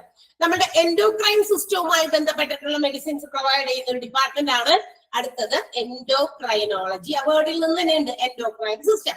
അതിനെ ബാധിക്കുന്ന ഡിസീസസ്, അതിന് വേണ്ടിയുള്ള മെഡിസിൻസ് പ്രൊവൈഡ് ചെയ്യുന്ന department. So what is endocrine system? അങ്ങനെയാണെങ്കിൽ എൻഡോക്രൈൻ സിസ്റ്റത്തെ ബാധിക്കുന്നതെന്ന് പറഞ്ഞാൽ ദസ്രാവി വ്യവസ്ഥയെ മൊത്തത്തിൽ ബാധിക്കുന്ന ഡിസീസസ് എന്തൊക്കെയാണോ അതിന് വേണ്ടിയിട്ടുള്ള എന്താ പറയാ ഒരു ഡിപ്പാർട്ട്മെന്റ് ആണെന്ന് പറഞ്ഞു. അപ്പൊ അങ്ങനെയാണെങ്കിൽ എൻഡോക്രൈൻ സിസ്റ്റത്തിൽ എന്തൊക്കെയാണ് ഉൾപ്പെടുന്നത്? ഓക്കെ, എൻഡോക്രൈൻ സിസ്റ്റത്തിൽ വരുന്ന ഭാഗങ്ങൾ അല്ലെങ്കിൽ എന്തൊക്കെയാണ്, ഏതൊക്കെ ഓർഗൻസ് ആണ് അതിനകത്ത് പെടുക എന്ന് പറഞ്ഞിട്ട് pancreas, thyroid, parathyroid, pineal, hypothalamus, adrenal and pituitary glands, ovaries and the ടെസ്റ്റിസ് ആണ്. ഇത്രയും ഭാഗങ്ങളാണ്, ഇത്രയും ഓർഗൻസ് ആണ് എൻഡോക്രൈൻ സിസ്റ്റം. ഇതിനെല്ലാം കൂടി കളക്റ്റീവ് ആയിട്ട് നമ്മൾ പറയുന്ന പേരാണ് എൻഡോക്രൈൻ സിസ്റ്റം. ഇതെല്ലാം കൂടി ചേർന്നതാണ്. അപ്പൊ ഇതൊക്കെയാ pancreas, thyroid, parathyroid, pineal, hypothalamus, adrenal, pituitary glands and ovaries and testis ആണ്. ഓവറീസ് ആൻഡ് ടെസ്റ്റിസ് ഒക്കെ അറിയാലോ അല്ലെ, റീപ്രൊഡക്ഷന്റെ ഓർഗൻസ് ആണ് അല്ലെ, നമ്മുടെ പ്രത്യുൽപാദനവുമായി ബന്ധപ്പെട്ട അവയവങ്ങളാണ് ഓവറീസ് ആൻഡ് ടെസ്റ്റിസ് എന്ന് പറയുന്നത്. പിന്നെന്താ പാൻക്രിയാസ്? പാൻക്രിയാസ് എന്താ? പാൻക്രിയാസ് എന്ന് പറഞ്ഞാൽ നമ്മുടെ ഫാറ്റ്, നമ്മൾ കഴിക്കുന്ന ആഹാരത്തില് കഴിക്കുന്ന ആഹാര പദാർത്ഥങ്ങളിലെല്ലാം ഫാറ്റ്, കൊളസ്ട്രോൾ, പ്രോട്ടീൻസ്, അങ്ങനെ കുറെ സാധനങ്ങളൊക്കെ അടങ്ങിയിട്ടുണ്ട് അല്ലെ. അപ്പൊ ഈ കഴിക്കുന്ന ആഹാരത്തിൽ നിന്നുള്ള ഈ സാധനങ്ങളൊക്കെ നമ്മുടെ ശരീരത്തിലേക്ക് ആവശ്യമുള്ളത് എടുക്കണം അല്ലെ. അതിനകത്തേക്ക് നമ്മുടെ ശരീരത്തിന്റെ പ്രവർത്തനങ്ങൾക്ക് ആവശ്യമായിട്ടൊക്കെ ശരീരത്തിലേക്ക് എടുക്കണം. അപ്പൊ അതിനെയൊക്കെ ബ്രേക്ക് ഡൗൺ ചെയ്യാനുള്ള ആ ഫാറ്റ്, കൊളസ്ട്രോൾ പോലെ പ്രോട്ടീൻസ് പോലെയുള്ള സാധനങ്ങളൊക്കെ വിഘടിപ്പിച്ച് ബ്രേക്ക് ഡൗൺ ചെയ്ത് എന്താ പറയാ അത് നമ്മുടെ ശരീരത്തിന് ആവശ്യമായത് എടുക്കാൻ വേണ്ടി ഡൈജസ്റ്റീവ് പർപ്പസിലും മറ്റു കാര്യങ്ങൾക്കൊക്കെ എടുക്കാൻ വേണ്ടിയിട്ടുള്ള എൻസൈംസ് പ്രൊഡ്യൂസ് ചെയ്യുക എന്നുള്ളതാണ് പാൻക്രിയാസിന്റെ ജോലി, ആ ഒരു പ്രവർത്തനം. Pancreas produces enzymes which is helpful for our digestive purpose. നമ്മുടെ ഡൈജസ്റ്റന് ആവശ്യമായിട്ടുള്ള എൻസൈമുകൾ പ്രൊഡ്യൂസ് ചെയ്യാം by breaking down fat, cholesterol etcetera. നമ്മുടെ ഫാറ്റ്, കൊളസ്ട്രോൾ ഒക്കെ ബ്രേക്ക് ഡൗൺ ചെയ്തിട്ടാണ് അത് ഉത്പാദിപ്പിക്കുക. പിന്നെ എന്താ പറയാ, നമ്മളുടെ പൈനിയൽ, തൈറോയിഡ്, പാരാതൈറോയിഡ് ഒക്കെ അറിയാലോ. തൈറോയിഡ് എന്ന് പറയുമ്പോൾ നമ്മുടെ ശരീരത്തിൽ ഉള്ള ഒരു അവയവമാണ്. അത് പ്രൊഡ്യൂസ് ചെയ്യുന്ന ഹോർമോൺസ്, തൈറോയിഡ് തരം ഹോർമോൺ പ്രൊഡ്യൂസ് ചെയ്യുന്നുണ്ട്. അത് നമ്മുടെ ശരീരത്തിൽ ഒരു നോർമൽ അളവിൽ വേണം. If it is beyond that, അതിനേക്കാൾ കൂടിപ്പോയാൽ എന്ത് പറയും? ഹൈപ്പർ തൈറോയിഡിസം എന്ന് വിളിക്കും അല്ലെ. അത് കുറഞ്ഞു പോയാൽ ഹൈപ്പോ തൈറോയിഡിസം എന്ന് വിളിക്കും. അപ്പൊ ഇത് രണ്ടും കൂടാനും കുറയാനും പാടില്ല. അപ്പൊ അതുപോലെ തന്നെ ആ തൈറോയിഡിന്റെ രണ്ട് അപ്പുറപ്പുറമായിട്ടേ രണ്ട് പെയേഴ്സ് ആയിട്ട് ഓവൽ ഷേപ്പിലുള്ള ചെറിയ രണ്ട് എന്താ പറയാ ഇതുണ്ട്, ഗ്ലാൻഡുകളുണ്ട്. അതിനെയാണ് നമ്മൾ പാരാതൈറോയിഡ് എന്ന് പറയുന്നത്. തൈറോയിഡിന്റെ പാര മീൻസ് കുഞ്ഞിത്, അതിന്റെ സബ് ആയിട്ടുള്ളത്. അത് 4 എണ്ണമാണ്. ദാറ്റ് മീൻസ് 2 പെയർ വെച്ച്, 2 എന്താ പറയാ ജോഡികളായിട്ടുള്ള ഓവൽ ഷേപ്പിലായിട്ടുള്ള 2 ഗ്ലാൻഡുകളാണ് കേട്ടോ. ഏത് പാരാതൈറോയ്ഡ് എന്ന് പറയുന്നത്. Pineal gland, the gland which controls our daily activities, day to day activities. നമ്മളുടെ ഓരോ ദിവസം ദൈനംദിന പ്രവർത്തനങ്ങളെ നിയന്ത്രിക്കുന്നതാണ്. നമ്മൾ ഓരോ രാവിലെ എഴുന്നേൽക്കുമ്പോൾ തുടങ്ങി രാത്രി കിടക്കുന്നത് വരെ നമ്മൾ ഓരോ ആക്ടിവിറ്റീസ് ഒക്കെ ചെയ്യുന്നില്ലേ? ഇതൊക്കെ പൈനിയൽ ഗ്രന്ഥികളുടെ പ്രവർത്തനം കൊണ്ടാണ് നമ്മൾ ഇതൊക്കെ ചെയ്യുന്നത്. പൈനിയൽ ഗ്രന്ഥികൾക്ക് എന്തെങ്കിലും തരത്തിൽ പൈനിയൽ എങ്ങനെ വേണമെങ്കിലും പ്രൊനൗൺസ് ചെയ്യാം കേട്ടോ. ആസ് യു വിഷ്, നിങ്ങൾക്ക് ഇഷ്ടമുള്ള പോലെ ചെയ്തോ. പീനിയൽ പറയാം. അപ്പൊ ആ ഒരു ഗ്ലാൻഡിന്റെ പ്രവർത്തനം കൊണ്ടാണ് നമ്മൾ ഓരോ ആക്ടിവിറ്റീസ്, നമ്മൾ ഓരോ ഡെയിലി നമ്മൾ ചെയ്യുന്ന ഓരോ ആക്ടിവിറ്റീസ് ചെയ്യുന്നത്, കൺട്രോൾ ചെയ്യുന്നത്, നിയന്ത്രിച്ചു നിർത്തുന്നത്. എല്ലാത്തിനും ഒരു നിയന്ത്രണം ആവശ്യമുണ്ട് അല്ലെ? നമ്മൾ എന്ത് കാര്യം ചെയ്യുമ്പോഴും അതിനൊരു കൺട്രോൾ ഉണ്ട്. ആ കൺട്രോൾഡ് ലെവലിലാണ് നമ്മൾ പ്രവർത്തിക്കുക. ആ കൺട്രോൾ ചെയ്യുന്നത് ഈ പറയുന്ന സാധനത്തിന്റെ പ്രവർത്തനം കൊണ്ടാണ്. പീനിയൽ ഓർ പൈനിയൽ ഗ്ലാൻഡ് ആണ്. ഹൈപ്പോതലാമസ് ഉണ്ടെങ്കിൽ, ഹൈപ്പോതലാമസ് എന്താ? It's the important part of a brain. നമ്മുടെ ബ്രെയിനിന്റെ ഒരു പ്രധാനപ്പെട്ട ഭാഗമാണ്. Which controls our hunger, temperature, water level in our body. ഇതൊക്കെ കൺട്രോൾ ചെയ്യുന്ന സാധനമാണ് ഹൈപ്പോതലാമസ്. നമ്മുടെ ബ്രെയിനിലെ ഏറ്റവും പ്രധാനപ്പെട്ട ഒരു ഭാഗം തന്നെയാണ്. 5 ഭാഗങ്ങളുണ്ട്. അതിനകത്ത് ഒരെണ്ണമാണ് ഹൈപ്പോതലാമസ് എന്ന് പറയുന്നത്. ഈ ഹൈപ്പോതലാമസ് ആണ് നമ്മളുടെ ശരീരത്തിലെ വെള്ളത്തിന്റെ അളവ്, വാട്ടർ ലെവല്, ടെമ്പറേച്ചർ, ഊഷ്മാവ് നിലവ്, ഊഷ്മാവിന്റെ നില അല്ലെ, ടെമ്പറേച്ചർ ലെവൽ അധികം നല്ലത്. അപ്പൊ ടെമ്പറേച്ചർ ലെവല്, അതുകൂടാതെ എന്താ പറയാ ഹങ്കർ എന്താ? വിശപ്പില്ലേ? വിശപ്പിനൊക്കെ കൺട്രോൾ ചെയ്യുന്നു. ഒരുവിധമൊക്കെ നമ്മൾ പിടിച്ചു നിൽക്കൂലേ? വിശപ്പ് വരുമ്പോ അപ്പൊ തന്നെ പോയി ഓടിപ്പോയി കഴിക്കാൻ പറ്റുമോ? അങ്ങനെ കൂടി കഴിക്കാത്ത കുഴപ്പമുള്ള ഒന്നാണ് നമ്മളിപ്പോ വിചാരിക്കാം. വിശപ്പ് മനുഷ്യന്മാർക്ക് ചിലവർക്കും വരും അല്ലേ? ഇപ്പൊ വെറുതെ ഒക്കെ ഇരിക്കുമ്പോ നമുക്ക് മഴയൊക്കെ പെയ്ത് ഭയങ്കരമായിട്ട് നമ്മൾ വേറെ ഒന്നും ചെയ്യാൻ, വേറെ ജോലിയൊന്നും ഇല്ല, അല്ലെങ്കിൽ വേറെ ചെയ്യാനിരിക്കുമ്പോ വെറുതെ വരുന്ന സാധനമാണ് വിശപ്പ്. ആ വിശക്കുമ്പോ പോയി ഭക്ഷണം കഴിച്ച ആൾക്ക് സ്ഥിതി ഒന്ന് ആലോചിച്ച് നോക്കിയേ. അപ്പൊ നമുക്ക് ഇവിടെ ഇരിക്കാനൊന്നും പറ്റുന്ന എനിക്ക് തോന്നുന്നില്ല. അപ്പൊ അങ്ങനെയൊക്കെ ആയി പോകും. സോറി. അപ്പൊ അത്തരം പ്രശ്നങ്ങളൊക്കെ വരുമ്പോ അതിനൊക്കെ ഒരു വിധത്തിൽ കൺട്രോൾ ചെയ്യണ്ട് ഈ ഹൈപ്പോതലാമസ്. കുറച്ചു നേരമൊക്കെ നമുക്ക് പിടിച്ചു നിൽക്കാം. ആ സമയം ഒന്നാവട്ടെ, സമയത്തിന് നേരത്തിന് കഴിക്കാം. അല്ലെങ്കിൽ നേരം കെട്ടൊക്കെ കഴിച്ചു കഴിഞ്ഞാൽ അപ്പൊ പ്രശ്നമാവും. അതുകൊണ്ടാണ്. അപ്പൊ അതൊക്കെ കൺട്രോൾ ചെയ്യുന്നത് ഹൈപ്പോതലാമസ് ആണ്. പിന്നെ ഏതായിരുന്നു? അഡ്രിനൽ, അന്തസ്രാവി, പിറ്റ്യൂട്ടറി ഗ്ലാൻഡ്. അത് എന്താ പറയാ, നമ്മളുടെ ഒരു മാസ്റ്റർ ഗ്ലാൻഡ് ആണ്. ശരീരത്തിലെ ഒരു മാസ്റ്റർ ഗ്ലാൻഡ് ആണ്. ഒരു എന്താ പറയാ, ഒരു പയർവിത്തിന്റെ ഒക്കെ ഷേപ്പിലുള്ള ഒരു ഗ്ലാൻഡ് ആണ്. പിന്നെ ഓവറീസ് ആൻഡ് ടെസ്റ്റിസ് റിപ്രൊഡക്റ്റീവ് സിസ്റ്റത്തിന്റെ ഒരു ഭാഗമാണ്. റീപ്രൊഡക്ഷന് സഹായിക്കുന്ന അവയവങ്ങളാണ്. അപ്പൊ ഇതൊക്കെ കൂടി ചേരുമ്പോഴാണ് എന്താകുക? എൻഡോക്രൈൻ സിസ്റ്റം ആകുക. എൻഡോക്രൈൻ സിസ്റ്റത്തിൽ വരുന്ന ഓർഗൻസ് ഏതൊക്കെയാണെന്ന് അറിഞ്ഞിരിക്കണം. അതിനകത്ത് പെടാത്തതൊക്കെ ചിലപ്പോൾ വേറെ ഏതെങ്കിലും ഓർഗനൊക്കെ മിക്സ് ചെയ്ത് തന്നിട്ട് ഇതിൽ പെടാത്തത് ഏതാണ് അല്ലെങ്കിൽ പെടുന്നത് ഏതാണ് എന്നൊക്കെ പറഞ്ഞിട്ടൊക്കെ വേണമെങ്കിൽ ചോദിക്കാം. അപ്പൊ എൻഡോക്രൈൻ സിസ്റ്റത്തിൽ വരുന്ന പേരുകൾ ഓർക്കുക ഒന്നും കൂടി: pancreas, thyroid, parathyroid, pineal, hypothalamus, adrenal and pituitary glands, then ovaries and testes. And ഈ ഒരു department it also deals with the hormones and hormone related glands. ഇനി എൻഡോക്രൈനോളജി എന്ന് പറയുന്ന ഡിപ്പാർട്ട്മെന്റ് എന്താ പറയാ, ഹോർമോൺസിനെ കുറിച്ച് പഠിക്കുന്നുണ്ട്. ഹോർമോൺ ഉൽപ്പാദിപ്പിക്കുന്ന ഗ്രന്ഥികൾ, അതിനെ കുറിച്ചിട്ടും പഠിക്കുന്നുണ്ട് ഈ ഒരു ഡിപ്പാർട്ട്മെന്റ്. അപ്പൊ അതിനെ കുറിച്ചുള്ള പഠനങ്ങൾ നടത്തുന്നുണ്ട്. അത് റിലേറ്റഡ് ആയിട്ടുള്ള കാര്യങ്ങൾക്ക് ട്രീറ്റ്മെന്റ് കൊടുക്കുന്നുണ്ട്. ഹോർമോൺസ് ആൻഡ് ഹോർമോൺ റിലേറ്റഡ് ഗ്ലാൻഡ്സിനെ കുറിച്ച് സ്റ്റഡി ചെയ്യുന്നതും ഈ ഒരു ഡിപ്പാർട്ട്മെന്റ് ആണ്. And also this department closely works with ophthalmology, radiation oncology, surgery obstetrics, transplantations, and also provide a number of multidisciplinary approach. ഒത്തിരി വേറെ പ്രശ്നങ്ങൾക്കുള്ള പരിഹാരങ്ങളും ഈ ഒരു ഡിപ്പാർട്ട്മെന്റ് പ്രൊവൈഡ് ചെയ്യുന്നു. ഇതിനോടൊപ്പം തന്നെ ഈ പറയുന്ന ഡിപ്പാർട്ട്മെന്റിലെ നമ്മുടെ ophthalmology, surgery obstetrics, oncology, radiation oncology, ഇതുമായിട്ടൊക്കെ ഒരു ബന്ധമുണ്ടെന്ന്, അല്ലെങ്കിൽ അതുമായിട്ട് ക്ലോസ് ആയിട്ട് റിലേറ്റ് ചെയ്ത് എന്താ പറയാ അതിന്റെ സർവീസസ് പ്രൊവൈഡ് ചെയ്യുന്നുണ്ട് എന്താ പറയുന്നത്. കാരണം എന്താന്ന് പറയട്ടെ, ഈ പറയുന്ന കാര്യമൊക്കെ നോക്കിയ ഒഫ്താൽമോളജി, കണ്ണിന്റെ കണ്ണുനീര് ഉൽപ്പാദിപ്പിക്കുന്നിടത്ത് ഒരു ഗ്രന്ഥി ഉണ്ട് ഇല്ലേ, ഗ്ലാൻഡ് ഇല്ലേ, ടിയർ പ്രൊഡ്യൂസ് ചെയ്യുന്ന ഒരു ഗ്ലാൻഡ് ഉണ്ടാവുമല്ലോ, കണ്ണുനീർ ഗ്രന്ഥി എന്നുണ്ടാ കേട്ടോ നമ്മള്? കണ്ണുനീർ ഗ്രന്ഥി എന്ന് കേട്ടിട്ടുണ്ടോ ആരെങ്കിലും? യെസ്. അപ്പൊ ഗ്രന്ഥികൾ എവിടെയൊക്കെ ഉണ്ടോ അതിനോട് കണക്ട് ചെയ്ത് ഈ ഒരു ഡിപ്പാർട്ട്മെന്റ് പ്രവർത്തിക്കുന്നുണ്ടെന്നാണ് പറയുന്നത്. കാരണം ഗ്രന്ഥികളെ കുറിച്ചിട്ടുള്ള കാര്യങ്ങളൊക്കെ ഈ ഒരു ഡിപ്പാർട്ട്മെന്റിൽ വരുന്നുണ്ട്. അതുകൊണ്ടാ പറഞ്ഞേ, മനസ്സിലായോ? അപ്പൊ നമ്മുടെ ഒഫ്താൽമോളജി ഡിപ്പാർട്ട്മെന്റിനോട് ക്ലോസ്ലി റിലേറ്റഡ് ആയിട്ട് ഫംഗ്ഷൻ ചെയ്യുന്നുണ്ട് ഈ ഡിപ്പാർട്ട്മെന്റ്. അതുപോലെ തന്നെ റേഡിയേഷൻ ഓങ്കോളജി നമ്മൾ പഠിക്കാൻ പോകുന്നുണ്ട്. അപ്പൊ അതിനകത്ത് ഒരു വിഭാഗമാണ് ഓങ്കോളജിനകത്ത് വരുന്ന ഒരു പ്രത്യേക വിഭാഗമാണ് റേഡിയേഷൻ ഓങ്കോളജി എന്ന് പറയുന്നത്. എന്ന് വെച്ചാൽ റേഡിയേഷൻ കൊടുത്ത് നമ്മുടെ ക്യാൻസേഴ്സിന്റെ സെൽസിനെ, ക്യാൻസർ സെല്ലില്ലേ, ക്യാൻസറിന്റെ കോശങ്ങൾ അതിനെ നശിപ്പിക്കുന്നത് റേഡിയേഷൻ കൊടുത്തിട്ട്.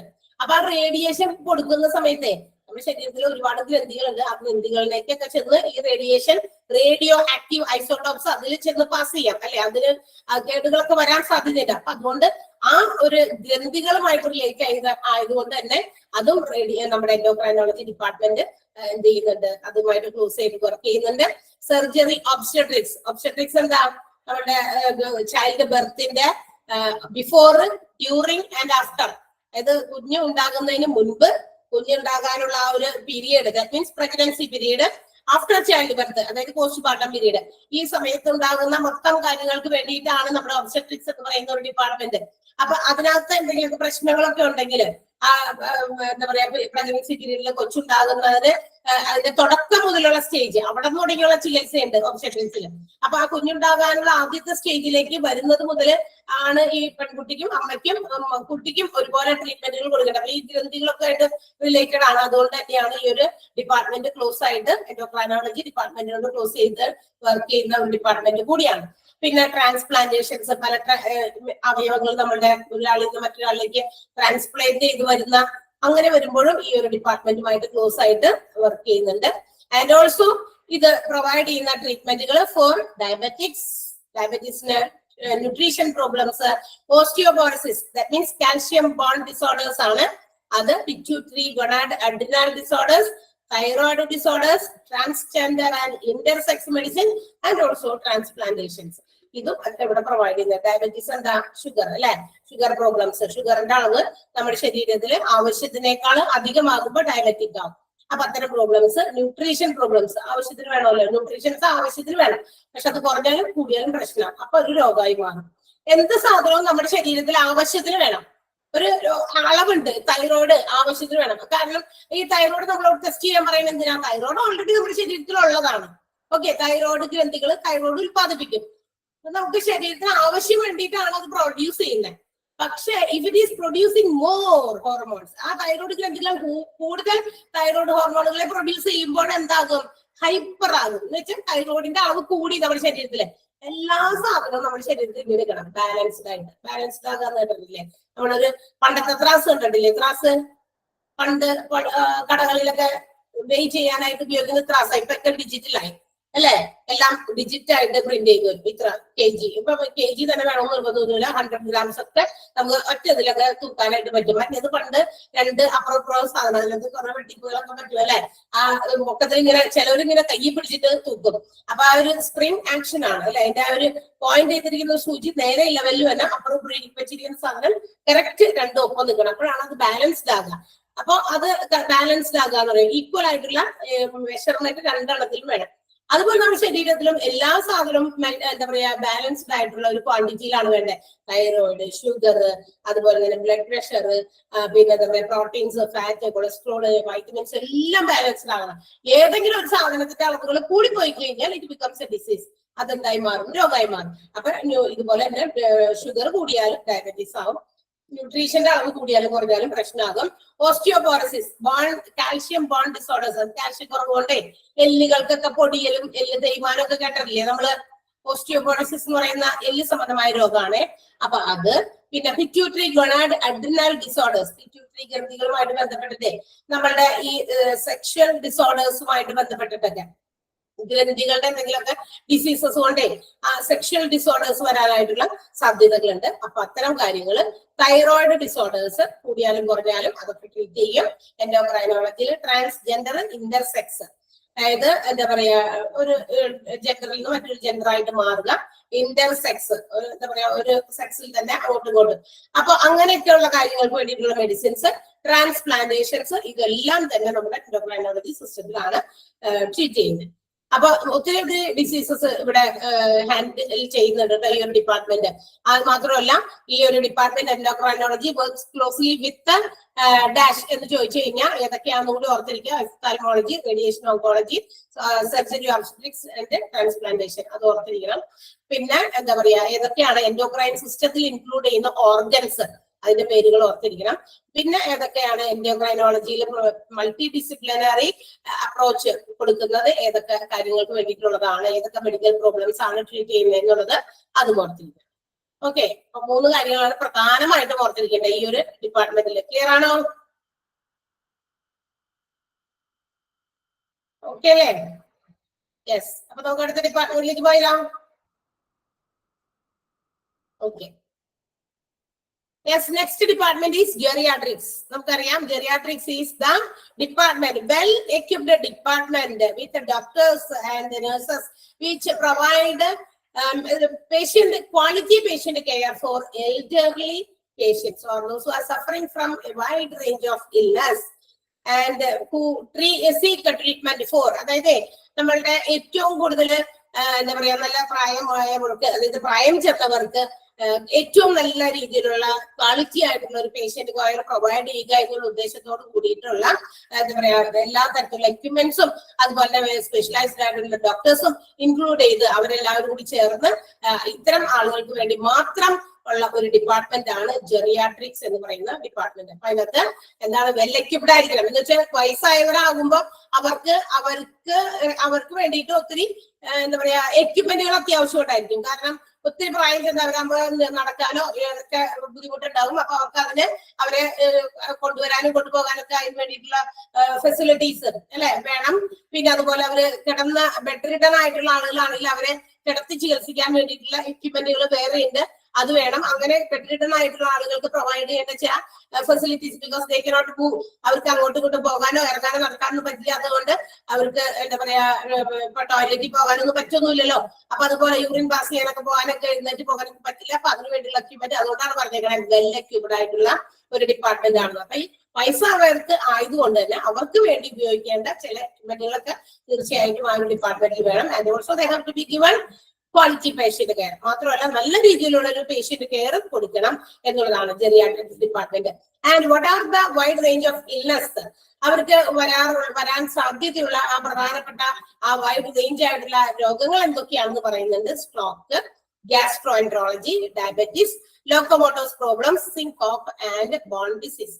സ്ട്രോക്ക് കേട്ടിട്ടുണ്ടാവുമല്ലോ. സ്ട്രോക്ക് അതായത് നമ്മളുടെ എന്താ പറയാ പെട്ടെന്നൊക്കെ ഇങ്ങനെ ഈ കുഴഞ്ഞു വീഴുക, അതനുസരിച്ച് പാരലൈസ്ഡ് ആയി പോകുക, ഒരു വശമൊക്കെ തളർന്നു പോകുക, കോമ സ്റ്റേജിലേക്ക് പോകുക, മിണ്ടാനും സംസാരിക്കാനൊന്നും പറ്റാതെ അല്ലെ, നമ്മുടെ ബ്രെയിനിലേക്ക് അടിച്ചു കയറുന്നതാണ്. ബി പി ഒക്കെ അടിച്ചു കയറുമ്പോൾ ഉണ്ടാകുന്ന ഒരു തരം അസുഖമാണ് അല്ലെ സ്ട്രോക്ക് എന്ന് പറയുന്നത്. ചില ആളുകളൊക്കെ അതിലൂടെ തന്നെ അങ്ങനെ തന്നെ ആയി പോകും. പിന്നീട് അവർക്ക് അതിൽ നിന്ന് റിക്കവർ ചെയ്യാൻ പറ്റാത്ത ഒരവസ്ഥ വരും. കൂടുതലും ഏജ്ഡ് ആയിട്ടുള്ള ആളുകളെയാണ് നമുക്ക് വീണ്ടും അവരെ പഴയ സ്റ്റേജിലേക്ക് കൊണ്ടുവരാൻ പറ്റാതെ ആകുക. അല്ലാത്തവര് കുറച്ച് അത്രയും പ്രായമൊന്നും ഇല്ലാത്തവരാണെങ്കിൽ നമുക്ക് പല സർജറീസിലൂടെയൊക്കെ അവരെ നമുക്ക് റിക്കവർ ചെയ്യിപ്പിച്ച് കൊണ്ടുവരാനായിട്ട് സാധിക്കും. പക്ഷെ ഇഫ് ദേ ആർ ഓൾഡ് ഏജിലാണെങ്കിൽ അത്തരം പ്രശ്നങ്ങൾ ബുദ്ധിമുട്ടാണ് അവരെ റിക്കവർ ചെയ്ത് കൊണ്ടുവരാം. ബിക്കോസ് ആള് ജീവനുണ്ട് എന്ന് മാത്രം, ബാക്കി കാര്യങ്ങളൊന്നും അവര് അറിയുന്നില്ലാത്ത അവസ്ഥയിലേക്കൊക്കെ പോകും ചിലപ്പോഴൊക്കെ. അതാണ് gastroenterology relating to the diseases of stomach. നമ്മുടെ വയറ് സംബന്ധമായിട്ടുള്ള പ്രശ്നങ്ങൾ വയസ്സായി കഴിയുമ്പോൾ തീർച്ചയായിട്ടും ഉണ്ടാകും. കാരണം ദഹനക്കേടുകളും അതുപോലെ തന്നെ എന്താ പറയാ അധികം ആക്ടിവിറ്റീസ് ഒന്നും നമ്മൾ ചെയ്യുന്നില്ലല്ലോ പ്രായം ചെന്ന് കഴിയുമ്പോൾ. അപ്പൊ അതിൻ്റെതായ ആക്ടിവിറ്റീസും നമ്മൾ അധികം ചെയ്യാത്തത് കൊണ്ടുണ്ടാകുന്ന വയറ് സംബന്ധമായിട്ടുള്ള പ്രശ്നങ്ങൾ ഉണ്ടാകാം. ഗ്യാസ്ട്രിക് പ്രോബ്ലം ഒക്കെ ഉണ്ടാകാം. ഡയബറ്റീസ്, ഷുഗർ പ്രോബ്ലംസ് ഉണ്ടാകാം. അതും ഇതുപോലെ തന്നെ ഷുഗറിന്റെ അളവുകളൊക്കെ കൂടിക്കൊണ്ടേയിരിക്കുക. അതായത് നമ്മൾ മധുരമായിട്ട് ഉള്ള സാധനങ്ങൾ അധികം കഴിക്കുന്നില്ല എങ്കിൽ കൂടി since we are not doing some other activities, നമ്മൾ മറ്റു രീതിയിലുള്ള പ്രവർത്തനങ്ങളൊന്നും ചെയ്യാത്തത് കൊണ്ടും അപ്പൊ ഈ പറയുന്ന കഴിക്കുന്ന ആഹാരത്തിൽ എന്ത് ചെറിയൊരു ക്വാണ്ടിറ്റി ആണെങ്കിൽ പോലും അത് നമ്മുടെ അവിടെ കിടന്നിങ്ങനെ എന്ത് ചെയ്തുകൊണ്ടിരിക്കും, ബിൽഡപ്പ് ചെയ്തുകൊണ്ടിരിക്കും പല സാധനമായിട്ട്. അങ്ങനെ ബിൽഡപ്പ് ചെയ്തത് ബ്ലഡിലേക്കൊക്കെ കലരും. അപ്പോഴാണ് എന്താകുക ഷുഗർ പ്രോബ്ലം. അപ്പൊ നമ്മുടെ ശരീരത്തിൽ പ്രൊഡ്യൂസ് ചെയ്യപ്പെടുന്ന ഇൻസുലിൻ പോരാണ്ട് വരും. ഇതിനെ റെസിസ്റ്റ് ചെയ്യാൻ, ഈ ഷുഗറിനെ റെസിസ്റ്റ് ചെയ്യാൻ ഇൻസുലിൻ അപ്പൊ പുറത്തുനിന്നൊക്കെ കുത്തിവെക്കേണ്ടി വരും. ഓക്കെ, അതാണ് ഡയബറ്റീസ് പ്രോബ്ലം. ലോക്കോമോട്ടോസ് പ്രോബ്ലം എന്താ, മൂവ്മെന്റ് പ്രോബ്ലം, മൊബിലിറ്റി ഫങ്ഷൻസ് താറുമാറാകും. എന്ന് വെച്ചാൽ നടക്കാൻ പറ്റുന്നില്ല, പണ്ടത്തെ പോലെ ഓടാനും ചാടാനും പറ്റില്ല. നമുക്ക് വയസ്സാകുമ്പോൾ ഉണ്ടാകും അല്ലേ? കാരണം കുറെ നാളുകളായില്ലേ 10-70 വയസ്സ് വരെയൊക്കെ നമ്മള് 10-60 വയസ്സ് വരെയൊക്കെ നമ്മൾ മാക്സിമം നല്ല രീതിയിൽ ഓടിയും ചാടിയൊക്കെ നടന്നു. പക്ഷെ അതൊക്കെ കഴിഞ്ഞ് കഴിയുമ്പോഴേക്കും നമ്മളുടെ ആ 60 വർഷം കൊണ്ട് ഓടുന്ന ഒരു മെഷീൻ ആണല്ലോ നമ്മുടെ ഈ ബോഡി എന്ന് പറയുന്നത്. ഒരുപാട് ഇന്റേണൽ ഓർഗൻസ്, ഇന്റേണൽ പാർട്സ് നമുക്ക് അകത്തുണ്ട്. അതൊക്കെ ഇങ്ങനെ ഫങ്ഷൻ ചെയ്യാൻ തുടങ്ങിയിട്ട് 10-60 വയസ്സൊക്കെ വരെ ആകുമ്പോൾ 10-60 വർഷം കൊണ്ട് ഇങ്ങനെ ഫങ്ഷൻ ചെയ്തുകൊണ്ടിരിക്കുകയാണ്. അപ്പൊ ആ ഓർഗൻസിനൊക്കെ തേയ്മാനം വരും.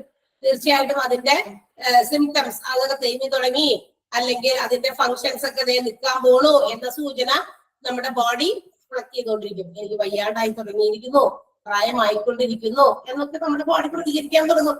അതിന്റെ ഒരു കാര്യമാണ്, അടയാളങ്ങളാണ്. നമുക്ക് പണ്ടത്തെ പോലെ ഓടാൻ പറ്റുന്നില്ല, നടക്കാൻ പറ്റുന്നില്ല, കുറച്ചു നേരം നടക്കുമ്പോഴേക്കും അണയ്ക്കുന്നു, എവിടെയെങ്കിലും ഇരിക്കാം, കാല് വേദന, കൈ വേദന, കൈയും കാലും ഒക്കെ നമുക്ക് ഫ്ലെക്സിബിൾ അല്ല, എന്താ പറയാ, വഴങ്ങുന്നില്ല, കൈയൊക്കെ ഗ്ലാസോ അല്ലെങ്കിൽ എന്തെങ്കിലും ഒരു പാത്രമോ പോലെ തന്നെ പിടിക്കാനായിട്ട് പറ്റുന്നില്ല. പണ്ടത്തെ കൈയുടെ വിരലൊക്കെ കൈയൊക്കെ സ്റ്റിഫാകും. വയസ്സാകുമ്പോ സ്റ്റിഫാകുന്ന പറഞ്ഞാൽ വളയ്ക്കാനൊക്കെ പറ്റാത്ത രീതിയിൽ ആകും. അപ്പൊ നമ്മൾ പറഞ്ഞിട്ട് കാര്യമില്ല, അത് പണ്ടത്തെ പോലെ അങ്ങനത്തെ ചെയ്യാൻ പറ്റില്ല. അപ്പൊ അത്തരം പ്രോബ്ലംസ് ആണ് നമ്മൾ ലോക്കോമോട്ടോസ് പ്രോബ്ലംസ് എന്ന് വിളിക്കുക, നടക്കാനൊക്കെ ബുദ്ധിമുട്ടൊക്കെ. പിന്നെ എന്താ സിങ്കോപ്പ് ആണ്. സിങ്കോപ്പ് എന്ന് പറഞ്ഞാൽ ബ്രെയിനിലേക്ക് ആവശ്യത്തിന് ഓക്സിജൻ എന്താ പറയാ ഫ്ലോ ചെയ്യാത്തത് കൊണ്ട് ഉണ്ടാകുന്ന ഒരു തരം ഫെയിന്റിങ് ആണ്, തലചുറ്റലാണ്. നമ്മൾ ഇൻഹേൽ ചെയ്യുന്ന ഓക്സിജന്റെ ഒരു ഭാഗമൊക്കെ നമ്മുടെ ബ്രെയിനിലേക്ക് കിടക്കുന്നുണ്ട്. അത് ആവശ്യത്തിന് അങ്ങോട്ട് എത്താതെ ഓക്സിജൻ അവിടേക്ക് കറക്റ്റ് ആയിട്ട് എത്താണ്ട് വരുമ്പോൾ ഉണ്ടാകുന്ന ഒരു തരം ഫെയിന്റിങ്, ദാറ്റ്സ് കോൾഡ് സിങ്കോപ്പ്. അതാണ് തലചുറ്റലാണ് കേട്ടോ. പിന്നെ ബോൺ ഡിസീസസ്, അസ്ഥി സംബന്ധമായിട്ടുള്ള പ്രശ്നങ്ങൾ, ഇതൊക്കെ ജെറിയാട്രിക്സ് വിഭാഗത്തില് അതായത് ചികിത്സിക്കുന്നതാണ്. ദാറ്റ് മീൻസ് ഓൾഡ് ഏജ് പീപ്പിളിന് ഇത്രയും പ്രോബ്ലംസ് ഒക്കെ ഫേസ് ചെയ്യേണ്ടി വരും. അപ്പൊ ഇത്തരം ഇൽനെസ്സുകളൊക്കെ എവിടെയാണ് ട്രീറ്റ് ചെയ്യുക. Okay. And also this department provide some other community services. ഇവർ കൊടുക്കുന്ന മറ്റ് എന്താ പറയാ ഒരു തരത്തിലുള്ള സേവനങ്ങൾ എന്ന് പറയുന്നത് home mobile therapy units and also palliative care units. അതായത് പാലിയേറ്റീവ് കെയറും ഹോം മൊബൈൽ തെറാപ്പി യൂണിറ്റുകളും ഈ ഒരു ഡിപ്പാർട്ട്മെന്റ് പ്രൊവൈഡ് ചെയ്യുന്നുണ്ട്. അതെന്താ? അത് സിങ്കോപ്പ് എന്ന് പറഞ്ഞ തലചുറ്റൽ, ബ്രെയിനിലേക്ക് ആവശ്യത്തിന് ഓക്സിജൻ ഫ്ലോ ചെയ്യാത്തത് കൊണ്ടുണ്ടാകുന്ന തലചുറ്റൽ, ദാറ്റ്സ് കോൾഡ് സിങ്കോപ്പ്. മനസ്സിലായ? അപ്പൊ ഇല്ലേ ഈ ജെറിയാട്രിക്സ് വിഭാഗത്തിലാണ് എന്ത് പ്രൊവൈഡ് ചെയ്യുന്നത്? Home mobile therapy unit. അതായത് ചില പേഷ്യൻസ് ഒക്കെ ഇല്ലേ, ബെഡ് റിഡൺ ആയിട്ടുള്ള പേഷ്യൻസ്, കുറെ പ്രായം ചെന്നിട്ടുണ്ട്, മരുന്നുകളൊക്കെ കൊടുത്തു, അവസാനം ഡോക്ടേഴ്സ് ഇനിയൊന്നും വേറെ ഒന്നും നമുക്ക് ചെയ്യാനില്ല, കുറെ പ്രായം ചെന്ന് കഴിയുമ്പോ മരുന്നുകൾ അവര് ആവശ്യത്തിന് ഉള്ള രോഗങ്ങൾക്ക്, ഇപ്പൊ പ്രായാധിക്യം കൊണ്ടുണ്ടാകുന്നതിന്റെ നമ്മൾ രോഗം എന്ന് പറയാൻ പറ്റില്ല. പ്രായം കൂടുന്നത് ഒരു രോഗമല്ല, അത് നമ്മൾക്ക് ഉള്ള അതാണ്. മനുഷ്യന്റെ ആ ഒരു ലൈഫ് ജനിച്ചാൽ നമുക്ക് ഓരോ ദിവസം ചെല്ലുന്നവരും പ്രായം കൂടിക്കൊണ്ടിരിക്കും, അതൊരു രോഗമല്ല. പക്ഷെ ഈ രോഗിയല്ല, അങ്ങനെ പ്രായം ചേർന്ന് കിടപ്പിലായി പോയി എന്ന് വെച്ച് രോഗിയല്ല. ആ രോഗമൊന്നും ഇല്ലാതെയുള്ള ആളുകളും ചിലപ്പോൾ കിടപ്പായി പോകാറുണ്ട്. കാരണം വേറെ ഒന്നും ചെയ്യാതെ ഇരുന്നിരുന്നേ അങ്ങനെയായി പോകും. പിന്നെ ഒന്നും നമ്മുടെ കൈകളോ കാലുകളോ ഒക്കെ ശരിയായ രീതിയിൽ പ്രോപ്പറായിട്ട് ഫങ്ഷൻ ചെയ്യുന്നില്ല. കാരണം അങ്ങനെ ചെയ്തോണ്ടേ തന്നെ ഇരിക്കും. അതേസമയം നമ്മൾ പെട്ടെന്ന് കുറച്ച് നാളുകളൊക്കെ ഇങ്ങനെ വയസ്സായി എന്ന പേരിൽ എവിടെയെങ്കിലും ഇങ്ങനെ ഇരിപ്പായി പോയി കഴിഞ്ഞാൽ അതങ്ങനെ തന്നെ ആയി പോകും. പക്ഷെ രോഗമൊന്നുമില്ലാത്ത രോഗിക്ക് എന്ത് മരുന്ന് എന്ന് പറഞ്ഞ് ഡോക്ടേഴ്സ് കൊടുക്കാം. അപ്പൊ അങ്ങനെയുള്ള ആളുകൾ ഇങ്ങനെ കിടപ്പിലായി പോയി കഴിഞ്ഞാൽ പക്ഷെ അവരുടെ കൈകാലുകളൊന്നും ഫങ്ഷൻ ചെയ്യുന്നില്ല പ്രോപ്പറായിട്ട്. So that can be given some therapies. അപ്പൊ അങ്ങനെയുള്ളവർക്ക് എന്ത് കൊടുക്കാം? നമുക്ക് തെറാപ്പീസ് കൊടുക്കാം. അപ്പൊ പക്ഷെ ഇവിടെ എടുക്കുന്നോ പറ്റുമോ എല്ലാ ദിവസവും കൊടുക്കാൻ, തെറാപ്പി കൊടുക്കാൻ പറ്റില്ല. അതിന് വേണ്ടിയിട്ട് മൊബൈൽ ഹോം തെറാപ്പീസ് ഉണ്ട്. അതായത് വീടുകളിൽ പോയിട്ട് തെറാപ്പി കൊടുക്കുക. അതിന് വേണ്ടിയിട്ടുള്ള യൂണിറ്റുകൾ പ്രവർത്തിക്കുന്നുണ്ടെന്ന് ഈ ജെറിയാട്രിക്സ് വിഭാഗത്തോട് ക്ലോസ് ആയിട്ട് പ്രവർത്തിക്കുന്നുണ്ട്. ആൻഡ് ഓൾസോ പിന്നെന്താ പാലിയേറ്റീവ് കെയർ. അത്തരം വയസ്സായ ആളുകളെ വീടുകളിൽ നോക്കാനായിട്ടുള്ള സൗകര്യങ്ങൾ ഇല്ലാത്തത് കൊണ്ട്, എന്ന് വെച്ചാൽ അവർക്ക് ഇപ്പൊ ഇതുപോലെയുള്ള ആളുകൾ കിടപ്പിലായിപ്പോ കഴിഞ്ഞാൽ കുറെ നാളൊക്കെ കിടന്നു കഴിയുമ്പോൾ മേലും ഒക്കെ പൊട്ടും അല്ലെ, സ്കിന്നൊക്കെ പൊളിയാൻ തുടങ്ങും. സ്കിന്നൊക്കെ പൊളിയാൻ ഭയങ്കര പ്രശ്നമായി. പിന്നെ ഭയങ്കര പാടാണ് അവരെ നമുക്ക് കെയർ ചെയ്യാനായിട്ട്. നമ്മള് സാധാ ഉള്ള ബെഡിലൊക്കെ കിടത്തുമ്പോഴാണ് ഇങ്ങനത്തെയുള്ള കാര്യങ്ങളൊക്കെ ഉണ്ടാകുക. അപ്പൊ അതിന് വേണ്ടിയിട്ട് അവർക്ക് ഇന്ന് എന്താ പറയാ വേറെ ഏതെങ്കിലും രീതിയിൽ അവരെ കിടത്താൻ വേണ്ടിയിട്ട് വാട്ടർ ബെഡ്സും മറ്റുമൊക്കെ ഇന്ന് അവൈലബിൾ ആണ്. നമുക്കത് ചിലപ്പോൾ അഫോർഡ് ചെയ്യാൻ പറ്റാത്തതാണെങ്കിൽ ഇത്തരം പാലിയേറ്റീവ് കെയർസിലേക്ക് അവരെ ഷിഫ്റ്റ് ചെയ്ത് കഴിഞ്ഞാൽ അവിടെ അങ്ങനത്തെ സൗകര്യങ്ങളും അതുപോലെ അവർക്ക് മറ്റേതെങ്കിലും തരത്തിലുള്ള ആവശ്യങ്ങളൊക്കെ ഉണ്ടെങ്കിൽ അതൊക്കെ നിറവേറ്റാൻ പറ്റിയ കാര്യങ്ങളൊക്കെ പാലിയേറ്റീവ് കെയർസിലുണ്ട്. അപ്പൊ അങ്ങനെയുള്ളവരെ അങ്ങോട്ട് ഷിഫ്റ്റ് ചെയ്ത് കഴിഞ്ഞാൽ അവിടെ ആ ഒരു ഡിപ്പാർട്ട്മെന്റ് അവർക്ക് വേണ്ടിയിട്ട് എന്താണ് എല്ലാ തരത്തിലുള്ള ഫെസിലിറ്റീസും പ്രൊവൈഡ് ചെയ്യുന്നതായിരിക്കും. ഓക്കെ, അപ്പൊ ഇത് ഒക്കെ പ്രൊവൈഡ് ചെയ്യുന്നത് ജെറിയാട്രിക്സിലാണ്. ഏത് ഹോം മൊബൈൽ തെറാപ്പി യൂണിറ്റ്സും പാലിയേറ്റീവ് കെയറും വേറെ ഏതെങ്കിലും ഡിപ്പാർട്ട്മെന്റുകാർക്കുള്ളതല്ല, ജെറിയാട്രിക്സ് മാത്രമാണ്. ബിക്കോസ് അവരാണ് കുറച്ച് പ്രായം ചെന്നവർ, അവർക്കാണ് അങ്ങനത്തെ കുറച്ച് കാര്യങ്ങളൊക്കെ കിട്ടുന്നത്. ഓക്കെ, ക്ലിയർ ആണോ? ഓക്കെ അല്ലേ? മിനിറ്റല്ലോ ഒരാൾ പറയണുള്ളൂ, ബാക്കിയുള്ളവരൊക്കെ ഉറങ്ങിപ്പോയാ? Okay, yes. 2-3 കൈയൊക്കെ പൊങ്ങണം, അപ്പോഴേ നമ്മൾക്ക് ഒരു സാറ്റിസ്ഫാക്ഷൻ ഉള്ളൂ. കുറെ പേരൊക്കെ ഉറങ്ങുന്നില്ല ആരും. യെസ്, നെക്സ്റ്റ് ഡിപ്പാർട്ട്മെന്റ് പറയട്ടെ. ജനറൽ മെഡിസിൻ ആണ് അടുത്ത ഡിപ്പാർട്ട്മെന്റ്. അത് കൂടി എടുക്കാം. General medicine. What is general medicine? It's the medical specialty which deals with the prevention, diagnosis and treatment of adult diseases. അപ്പൊ നമ്മളിവിടെ പ്രായം ചെന്നവരുടെ അവർക്ക് വേണ്ടിയിട്ടുള്ള ഒരു എന്താ പറയാ ഡിപ്പാർട്ട്മെന്റ് പറഞ്ഞു, ഗർഭിണികൾക്ക് വേണ്ടിയിട്ടുള്ള ഡിപ്പാർട്ട്മെന്റ് പറഞ്ഞു, അതുപോലെ തന്നെ എന്താ പറയാ റീപ്രൊഡക്റ്റീവ് സിസ്റ്റത്തിനെ, ഫീമെയിൽ റീപ്രൊഡക്റ്റീവ് സിസ്റ്റത്തിനെ ബാധിക്കുന്ന പ്രശ്നങ്ങൾക്ക് പരിഹാരമായിട്ടുള്ള ഡിപ്പാർട്ട്മെന്റ് നമ്മൾ പറഞ്ഞു. അങ്ങനെ ഒരുപാട് ENT പറഞ്ഞു, ഒരുപാട് ഡിപ്പാർട്ട്മെന്റുകളൊക്കെ പറഞ്ഞുവെങ്കിലും നമ്മൾ അഡൽറ്റ് എന്ന് വെച്ചാൽ പ്രായപൂർത്തിയായവർ, ആഫ്റ്റർ 18 years ഉണ്ട് അല്ലെ. അപ്പൊ നമ്മള് പ്രായപൂർത്തിയായവർക്കുള്ള ഒരു ഡിപ്പാർട്ട്മെന്റ് ആണ്. അതിനു വേണ്ടിയിട്ട് മാത്രം പ്രായപൂർത്തിയായവർക്ക് ഏത് തരത്തിലുള്ള എന്തെങ്കിലും തരത്തിലുള്ള ഇൽനെസ്സോ ഇഞ്ചുറീസോ ഒക്കെ ഉണ്ടായിക്കഴിഞ്ഞാൽ അതിനുവേണ്ടി നമുക്ക് സമീപിക്കാവുന്ന ഒരു മെഡിസിൻ ആണ് ജനറൽ മെഡിസിൻ. അല്ലെങ്കിൽ അതിന് മറ്റൊരു പേര് കൂടിയുണ്ട്, ഇന്റേണൽ മെഡിസിൻ എന്നും പേരുണ്ട്. Internal medicine or general medicine is the medicine that specially deals with the prevention, diagnosis and treatment of adult diseases. Adult പ്രായപൂർത്തിയായവരുടെ രോഗങ്ങൾക്ക് വേണ്ടിയിട്ടുള്ളതാണ്. And this department is handled അല്ലെങ്കിൽ ഈ ഒരു ഇന്റേണൽ മെഡിസിൻ അല്ലെങ്കിൽ നമ്മുടെ ജനറൽ മെഡിസിൻ ഹാൻഡിൽ ചെയ്യുന്നത് general practitioner ആണ്.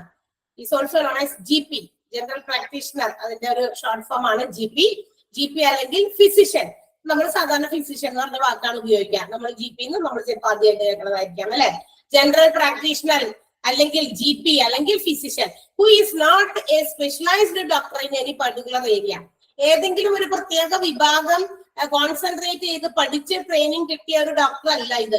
ഇത് ഒരു MBBS വിത്ത് MD എന്ന് പറയുന്ന ഒരു ക്വാളിഫിക്കേഷൻ മാത്രമുള്ള ഡോക്ടറാണ്. MBBS വിത്ത് MD എന്ന് പറയുന്ന ക്വാളിഫിക്കേഷൻ ഉള്ള ഒരു ഡോക്ടർ ആയിരിക്കും. അത് ഫിസിഷ്യൻ ആണ്, ജനറൽ പ്രാക്ടീഷണർ ആണ്. അവർ ഏതെങ്കിലും ഒരു പ്രത്യേക മേഖലയിൽ എന്ത് ചെയ്തിട്ടില്ല, ട്രെയിൻ ചെയ്തിട്ടില്ല. നമ്മൾ കാർഡിയോളജിസ്റ്റ് എന്തിന് പ്രത്യേകം ട്രെയിനിങ് കിട്ടിയ ആളാണ്?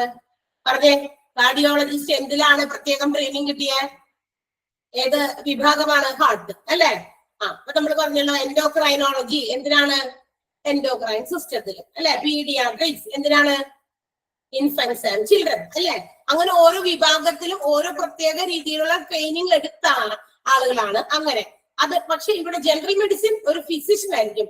ഫിസിഷ്യൻ ഏതെങ്കിലും ഒരു പ്രത്യേക മേഖലയിൽ കോൺസെൻട്രേറ്റ് ചെയ്ത് പഠിച്ചിട്ടില്ല, ട്രെയിനിങ് കിട്ടിയിട്ടില്ല. ഓക്കെ, അതാണ് ജനറൽ പ്രാക്ടീഷണർ അല്ലെങ്കിൽ GP അല്ലെങ്കിൽ ഫിസിഷ്യൻ. അവരായിരിക്കും ഇന്റേണൽ മെഡിസിൻ അല്ലെങ്കിൽ ജനറൽ മെഡിസിൻ ഹാൻഡിൽ ചെയ്യുന്നത്. ഓക്കെ, ആൻഡ് ഇവരെന്താ ചെയ്യാ? നമ്മളുടെ general practitioner usually they make routine health care. സാധാരണ ആളുകൾക്ക് വരുന്ന ആരോഗ്യ പ്രശ്നങ്ങളുമായിട്ട് വരുന്ന ആളുകളുടെ ഹെൽത്ത് കെയർ അത് റുട്ടീൻ ആയിട്ട് ചെക്ക് ചെയ്യാം. അത് എങ്ങനെയാ ചെക്ക് ചെയ്യുന്നത്? ഫിസിക്കൽ എക്സാമിനേഷൻ, ശാരീരിക പരിശോധന നടത്തുന്നു, ഇമ്മ്യൂണൈസേഷൻസ്, ഇഞ്ചക്ഷൻസ് ഉണ്ടെങ്കിൽ അതൊക്കെ പ്രൊവൈഡ് ചെയ്യുന്നു, അതൊക്കെയാണ് ചെയ്യാം. And also they assess different conditions such as illness and injuries. പലതരത്തിലുള്ള രോഗങ്ങള്, അതുപോലെ ഇഞ്ചുറീസ്, മുറിവുകളോ അല്ലെങ്കിൽ എന്തെങ്കിലും തരത്തിലുള്ള കാര്യങ്ങളൊക്കെ ഇഞ്ചുറികളൊക്കെ ഉണ്ടെങ്കിൽ അതൊക്കെ ഇവര് ആണ് ഹാൻഡിൽ ചെയ്യുക. അപ്പൊ ഇമ്മ്യൂണൈസേഷൻസും ഫിസിക്കൽ എക്സാമിനേഷൻസും നടത്തുന്നു. അതിനെയാണ് നമ്മൾ റുട്ടീൻ ഹെൽത്ത് കെയർ വിളിക്കാം. And they should hold MBBS with MD. അവർക്ക് ഉണ്ടാകേണ്ട ഡിഗ്രിയാണ് MBBS വിത്ത് MD എന്ന് പറയുന്നത്. അവരാണ് ജനറൽ ഫിസിഷ്യൻ എന്നറിയപ്പെടുക. ഓക്കെ, ക്ലിയർ ആയോ? ജനറൽ മെഡിസിൻ മനസ്സിലായില്ലേ? ഓക്കെ, അപ്പൊ നമ്മൾ അടുത്തത് എടുക്കുന്നതിന് മുമ്പേ ഇവിടെ നിന്ന് കുറച്ചൊന്ന് എഴുതാനുണ്ട്. അത് എഴുതി കഴിഞ്ഞിട്ട് ഇത് ബാക്കി പറയാം കേട്ടോ. അല്ലെങ്കിൽ ചിലപ്പോൾ അത് എഴുതാനുള്ള സമയം കിട്ടില്ല. പെട്ടെന്നൊന്ന് എഴുതാമോ? കുറച്ച് നോട്ട് ഉണ്ട്. ENT വേഗം എഴുതാട്ടാ. ENT എന്ന് മെയിൻ ഹെഡിങ് എഴുതാം. അതിൽ നമുക്ക് രണ്ട് ഒരു എന്താ പറയാ നെക്ക് ലംസും ടിയർ ഡക്ട് പ്രോബ്ലം നമ്മൾ കേൾക്കാത്ത രണ്ട് അസുഖങ്ങളായിരുന്നു, അതുകൊണ്ട് തന്നെ അതൊന്ന് എഴുതി വെക്കാം. Neck lumps, NECK, neck lamb, LUMP, neck lumps. ENT എന്ന് എഴുതിയിട്ട് അതിന്റെ താഴെ നെക്ക് ലംസ് എന്ന് എഴുതാം. ഒരു ഹൈഫൻ ഇടാം. Enlarged lymph, enlarged, ENLARGED, enlarged neck lymph, LYMPH, enlarged neck lymph caused by, caused, CAUSED, caused by bacteria,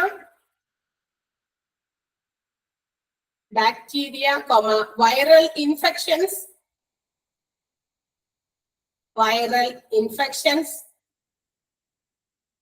cancer, cancer or other causes, മറ്റെന്തെങ്കിലും കാരണങ്ങൾ കൊണ്ട്. അതായത് നമ്മളുടെ ഈ തൊണ്ടയുടെ ഇവിടെയുള്ള കഴുത്തിന്റെ ഇവിടെയുള്ള ഈ വള്ളിയിൽ ഒരു എൻലാർജ്മെന്റ് ആണ് ബാക്ടീരിയ കൊണ്ടുണ്ടാകാം, വൈറൽ ഇൻഫെക്ഷൻ കൊണ്ടാകാം, അല്ലെങ്കിൽ ക്യാൻസർ ആകാം, അല്ലെങ്കിൽ മറ്റെന്തെങ്കിലും കാരണങ്ങൾ, ഓർ അതർ കോസസ്. ക്ലിയർ? മനസ്സിലായോ? എഴുതിയോ? Yes. Next one, tear duct problem. Tear duct problem ഇത് കഴിഞ്ഞിട്ട് സമയം ഉണ്ടെങ്കിൽ അടുത്ത റൗണ്ട് എടുക്കാം. Tear duct problem.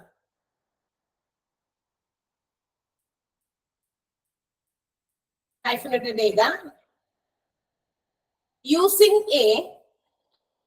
USING, using a thin metal instrument, thin, THIN, ഭയങ്കര വണ്ണം കുറഞ്ഞത്, thin metal instrument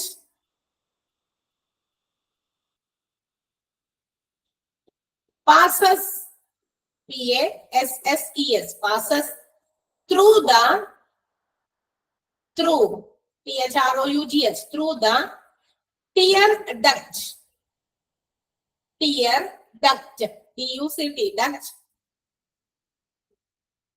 to open the blockage, to open, OPEN, to open the blockage, to open the blockage by flushing, FLUSHING, flushing sterile water, by flushing sterile water to make the pathway clear, to make the pathway clear, to make the pathway clear.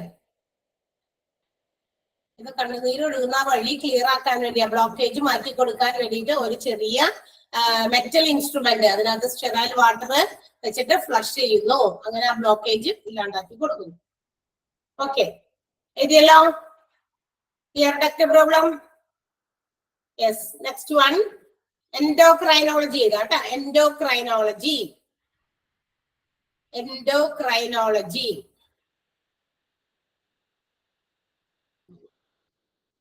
അതിനകത്ത് first one, parathyroid. Parathyroid,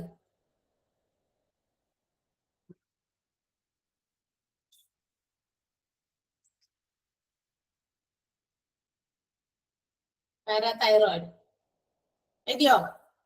hyphenated എഴുതാ. 2 pairs of TWO, 2 pair, PAIR, pairs of small oval shaped glands, 2 pairs of small oval shaped glands. Next to thyroid gland, next, NEXT, next to thyroid gland. Thyroid ഗ്ലാൻഡിന്റെ തൊട്ടടുത്ത് തന്നെ, അതിനോട് അടുത്ത് തന്നെ എന്നാണ് അർത്ഥം next എന്ന് കേട്ടോ. Okay, next one, pineal glands. Hyphenated ചെയ്ത the gland which controls pineal gland ആണ് പറയുന്നത്. ഒരു ഹൈഫൻ ഇട്ടിട്ട് എഴുതാം. The gland which controls day to day activities. Day to day activities. The gland which controls the day-to-day activities. It is the smallest gland. ഏറ്റവും ചെറിയ gland ആണ് ട്ടാ pineal gland. It is the smallest gland.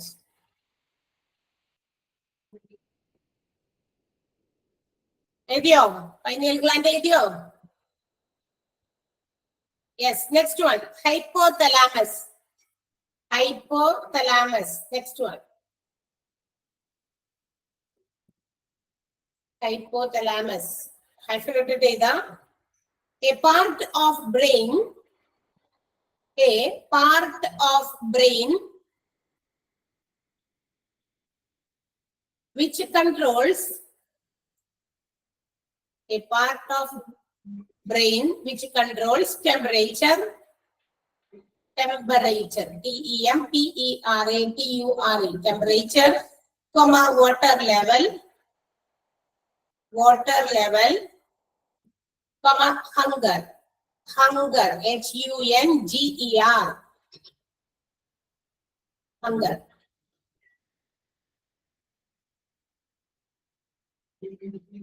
Okay, next.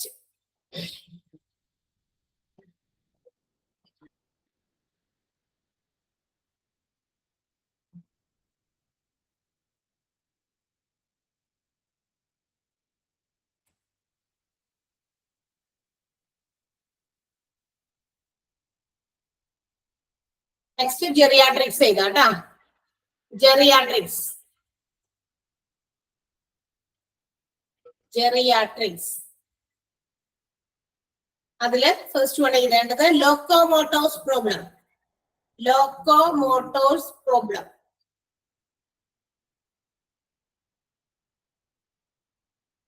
Locomotor's problem.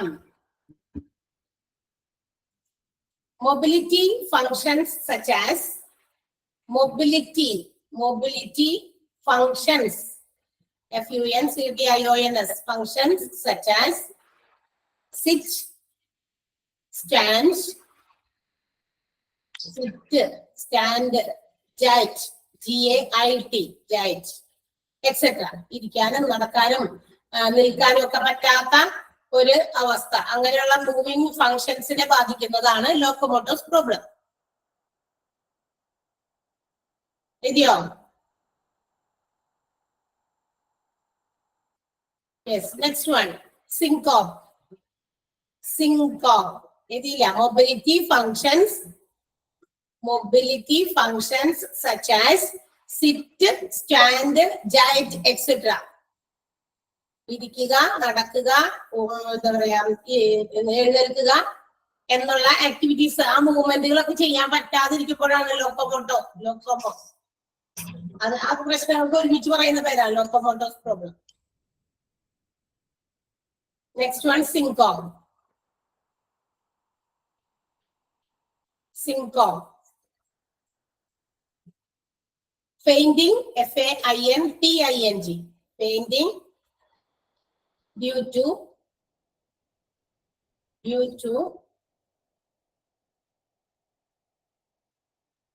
low blood pressure,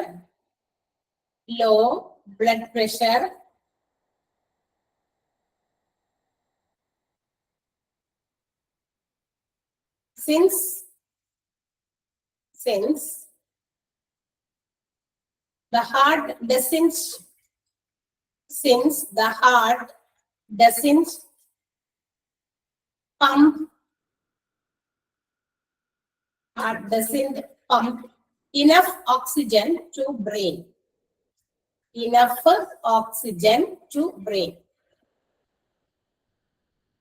Fainting due to low blood pressure, since heart doesn't pump enough oxygen to brain.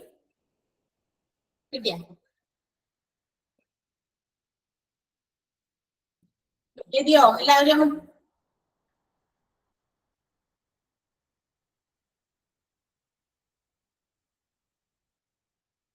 General മെഡിസിൻസിലൊന്നും നമുക്ക് എഴുതാനൊന്നുമില്ല. അപ്പൊ അത് രണ്ടുമായിരുന്നു ഇതില് ജെറിയാട്രിക്സില് ലോക്കോമോട്ടോസ് problem അതുപോലെ സിങ്കോ. അപ്പൊ നമ്മൾ സാധാരണ കേൾക്കാത്ത വേർഡുകളായതുകൊണ്ടാണ് ഇത് പറഞ്ഞത്. ഓക്കെ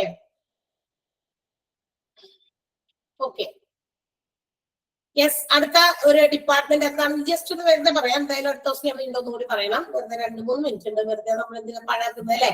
ഗ്യാസ്ട്രോ എൻട്രോളജി ആണ് നെക്സ്റ്റ് ഡിപ്പാർട്ട്മെന്റ്.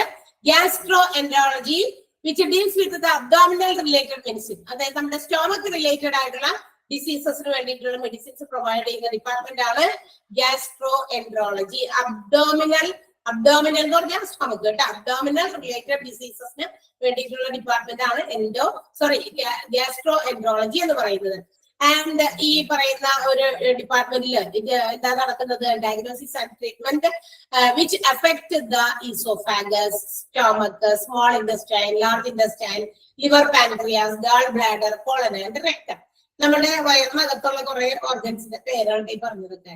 അതായത് oesophagus. Oesophagus it's a long tube which carries food from our throat to stomach. നമ്മുടെ വായിൽ നിന്ന് നമ്മുടെ തൊണ്ടയിൽ നിന്ന് ഭക്ഷണ പദാർത്ഥങ്ങൾ ഇങ്ങനെ ഇത് വേറൊരു കൺസിസ്റ്റൻസിയിലായിട്ട് അത് അവിടെ നിന്ന് വഹിച്ച് എവിടെ വരെ എത്തിക്കണം?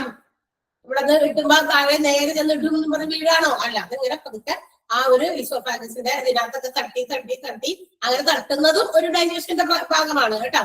തട്ടി തെറിച്ച് അതിങ്ങനെ വീണ്ടും ചെറിയ ചെറിയ സ്മോൾ പാർട്ടിക്കിൾസ് വേണമെങ്കിൽ അത് ലാസ്റ്റ് ആകുമ്പോഴേക്കും ഒരു ലിക്വിഡ് പർവ്വതത്തിലേക്ക് ആയി മാറുന്നത് ഇങ്ങനെ ആ ഡൈജസ്റ്റീവിന്റെ ഒരു ഭാഗം തന്നെയാണ്. അപ്പൊ അവിടെയൊക്കെ തട്ടിയിട്ടാണ് നമ്മുടെ സ്റ്റൊമക്കിലേക്ക് എത്തുന്നത്.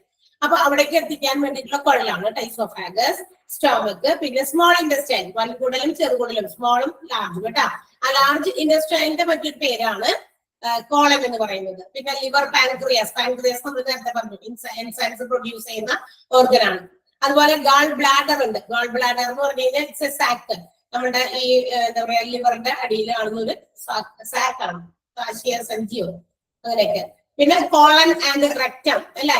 കോളൻ നേരത്തെ പറഞ്ഞു ലാർജ് ഇൻറ്റസ്റ്റൈൻ ആണ്. റെക്ടം എന്താണ്? റെക്ടം എന്ന് പറഞ്ഞാൽ the end part of large intestine, നമ്മുടെ വൻകുടലിന്റെ അറ്റത്തുള്ള ഭാഗം. വൻകുടലില്ലേ, വൻകുടൽ ഇങ്ങനെ ചുറ്റി കിടക്കണ്ടല്ലോ, അതിന്റെ ലാസ്റ്റ് എൻഡ് പാർട്ടില്ലേ, അതാണ് റെക്ടം എന്ന് വിളിക്കുന്നത്.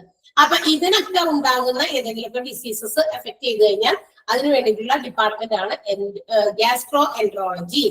ഗ്യാസ്ട്രോ എൻട്രോളജി ട്രീറ്റ് ചെയ്യുന്ന ബോഡി പാർട്സ് ഓർക്കുക, നമ്മുടെ അബ്ഡോമിനൽ മെഡിസിൻ ആണ്, അല്ലെങ്കിൽ അബ്ഡോമിനൽ പാർട്സിൽ ഉണ്ടാകുന്ന ഡിസീസസ് ആണ് എന്താ പറയാ ട്രീറ്റ് ചെയ്യുന്നത്. Oesophagus, stomach, large intestine, small intestine, liver, pancreas, gall bladder and colon and rectum.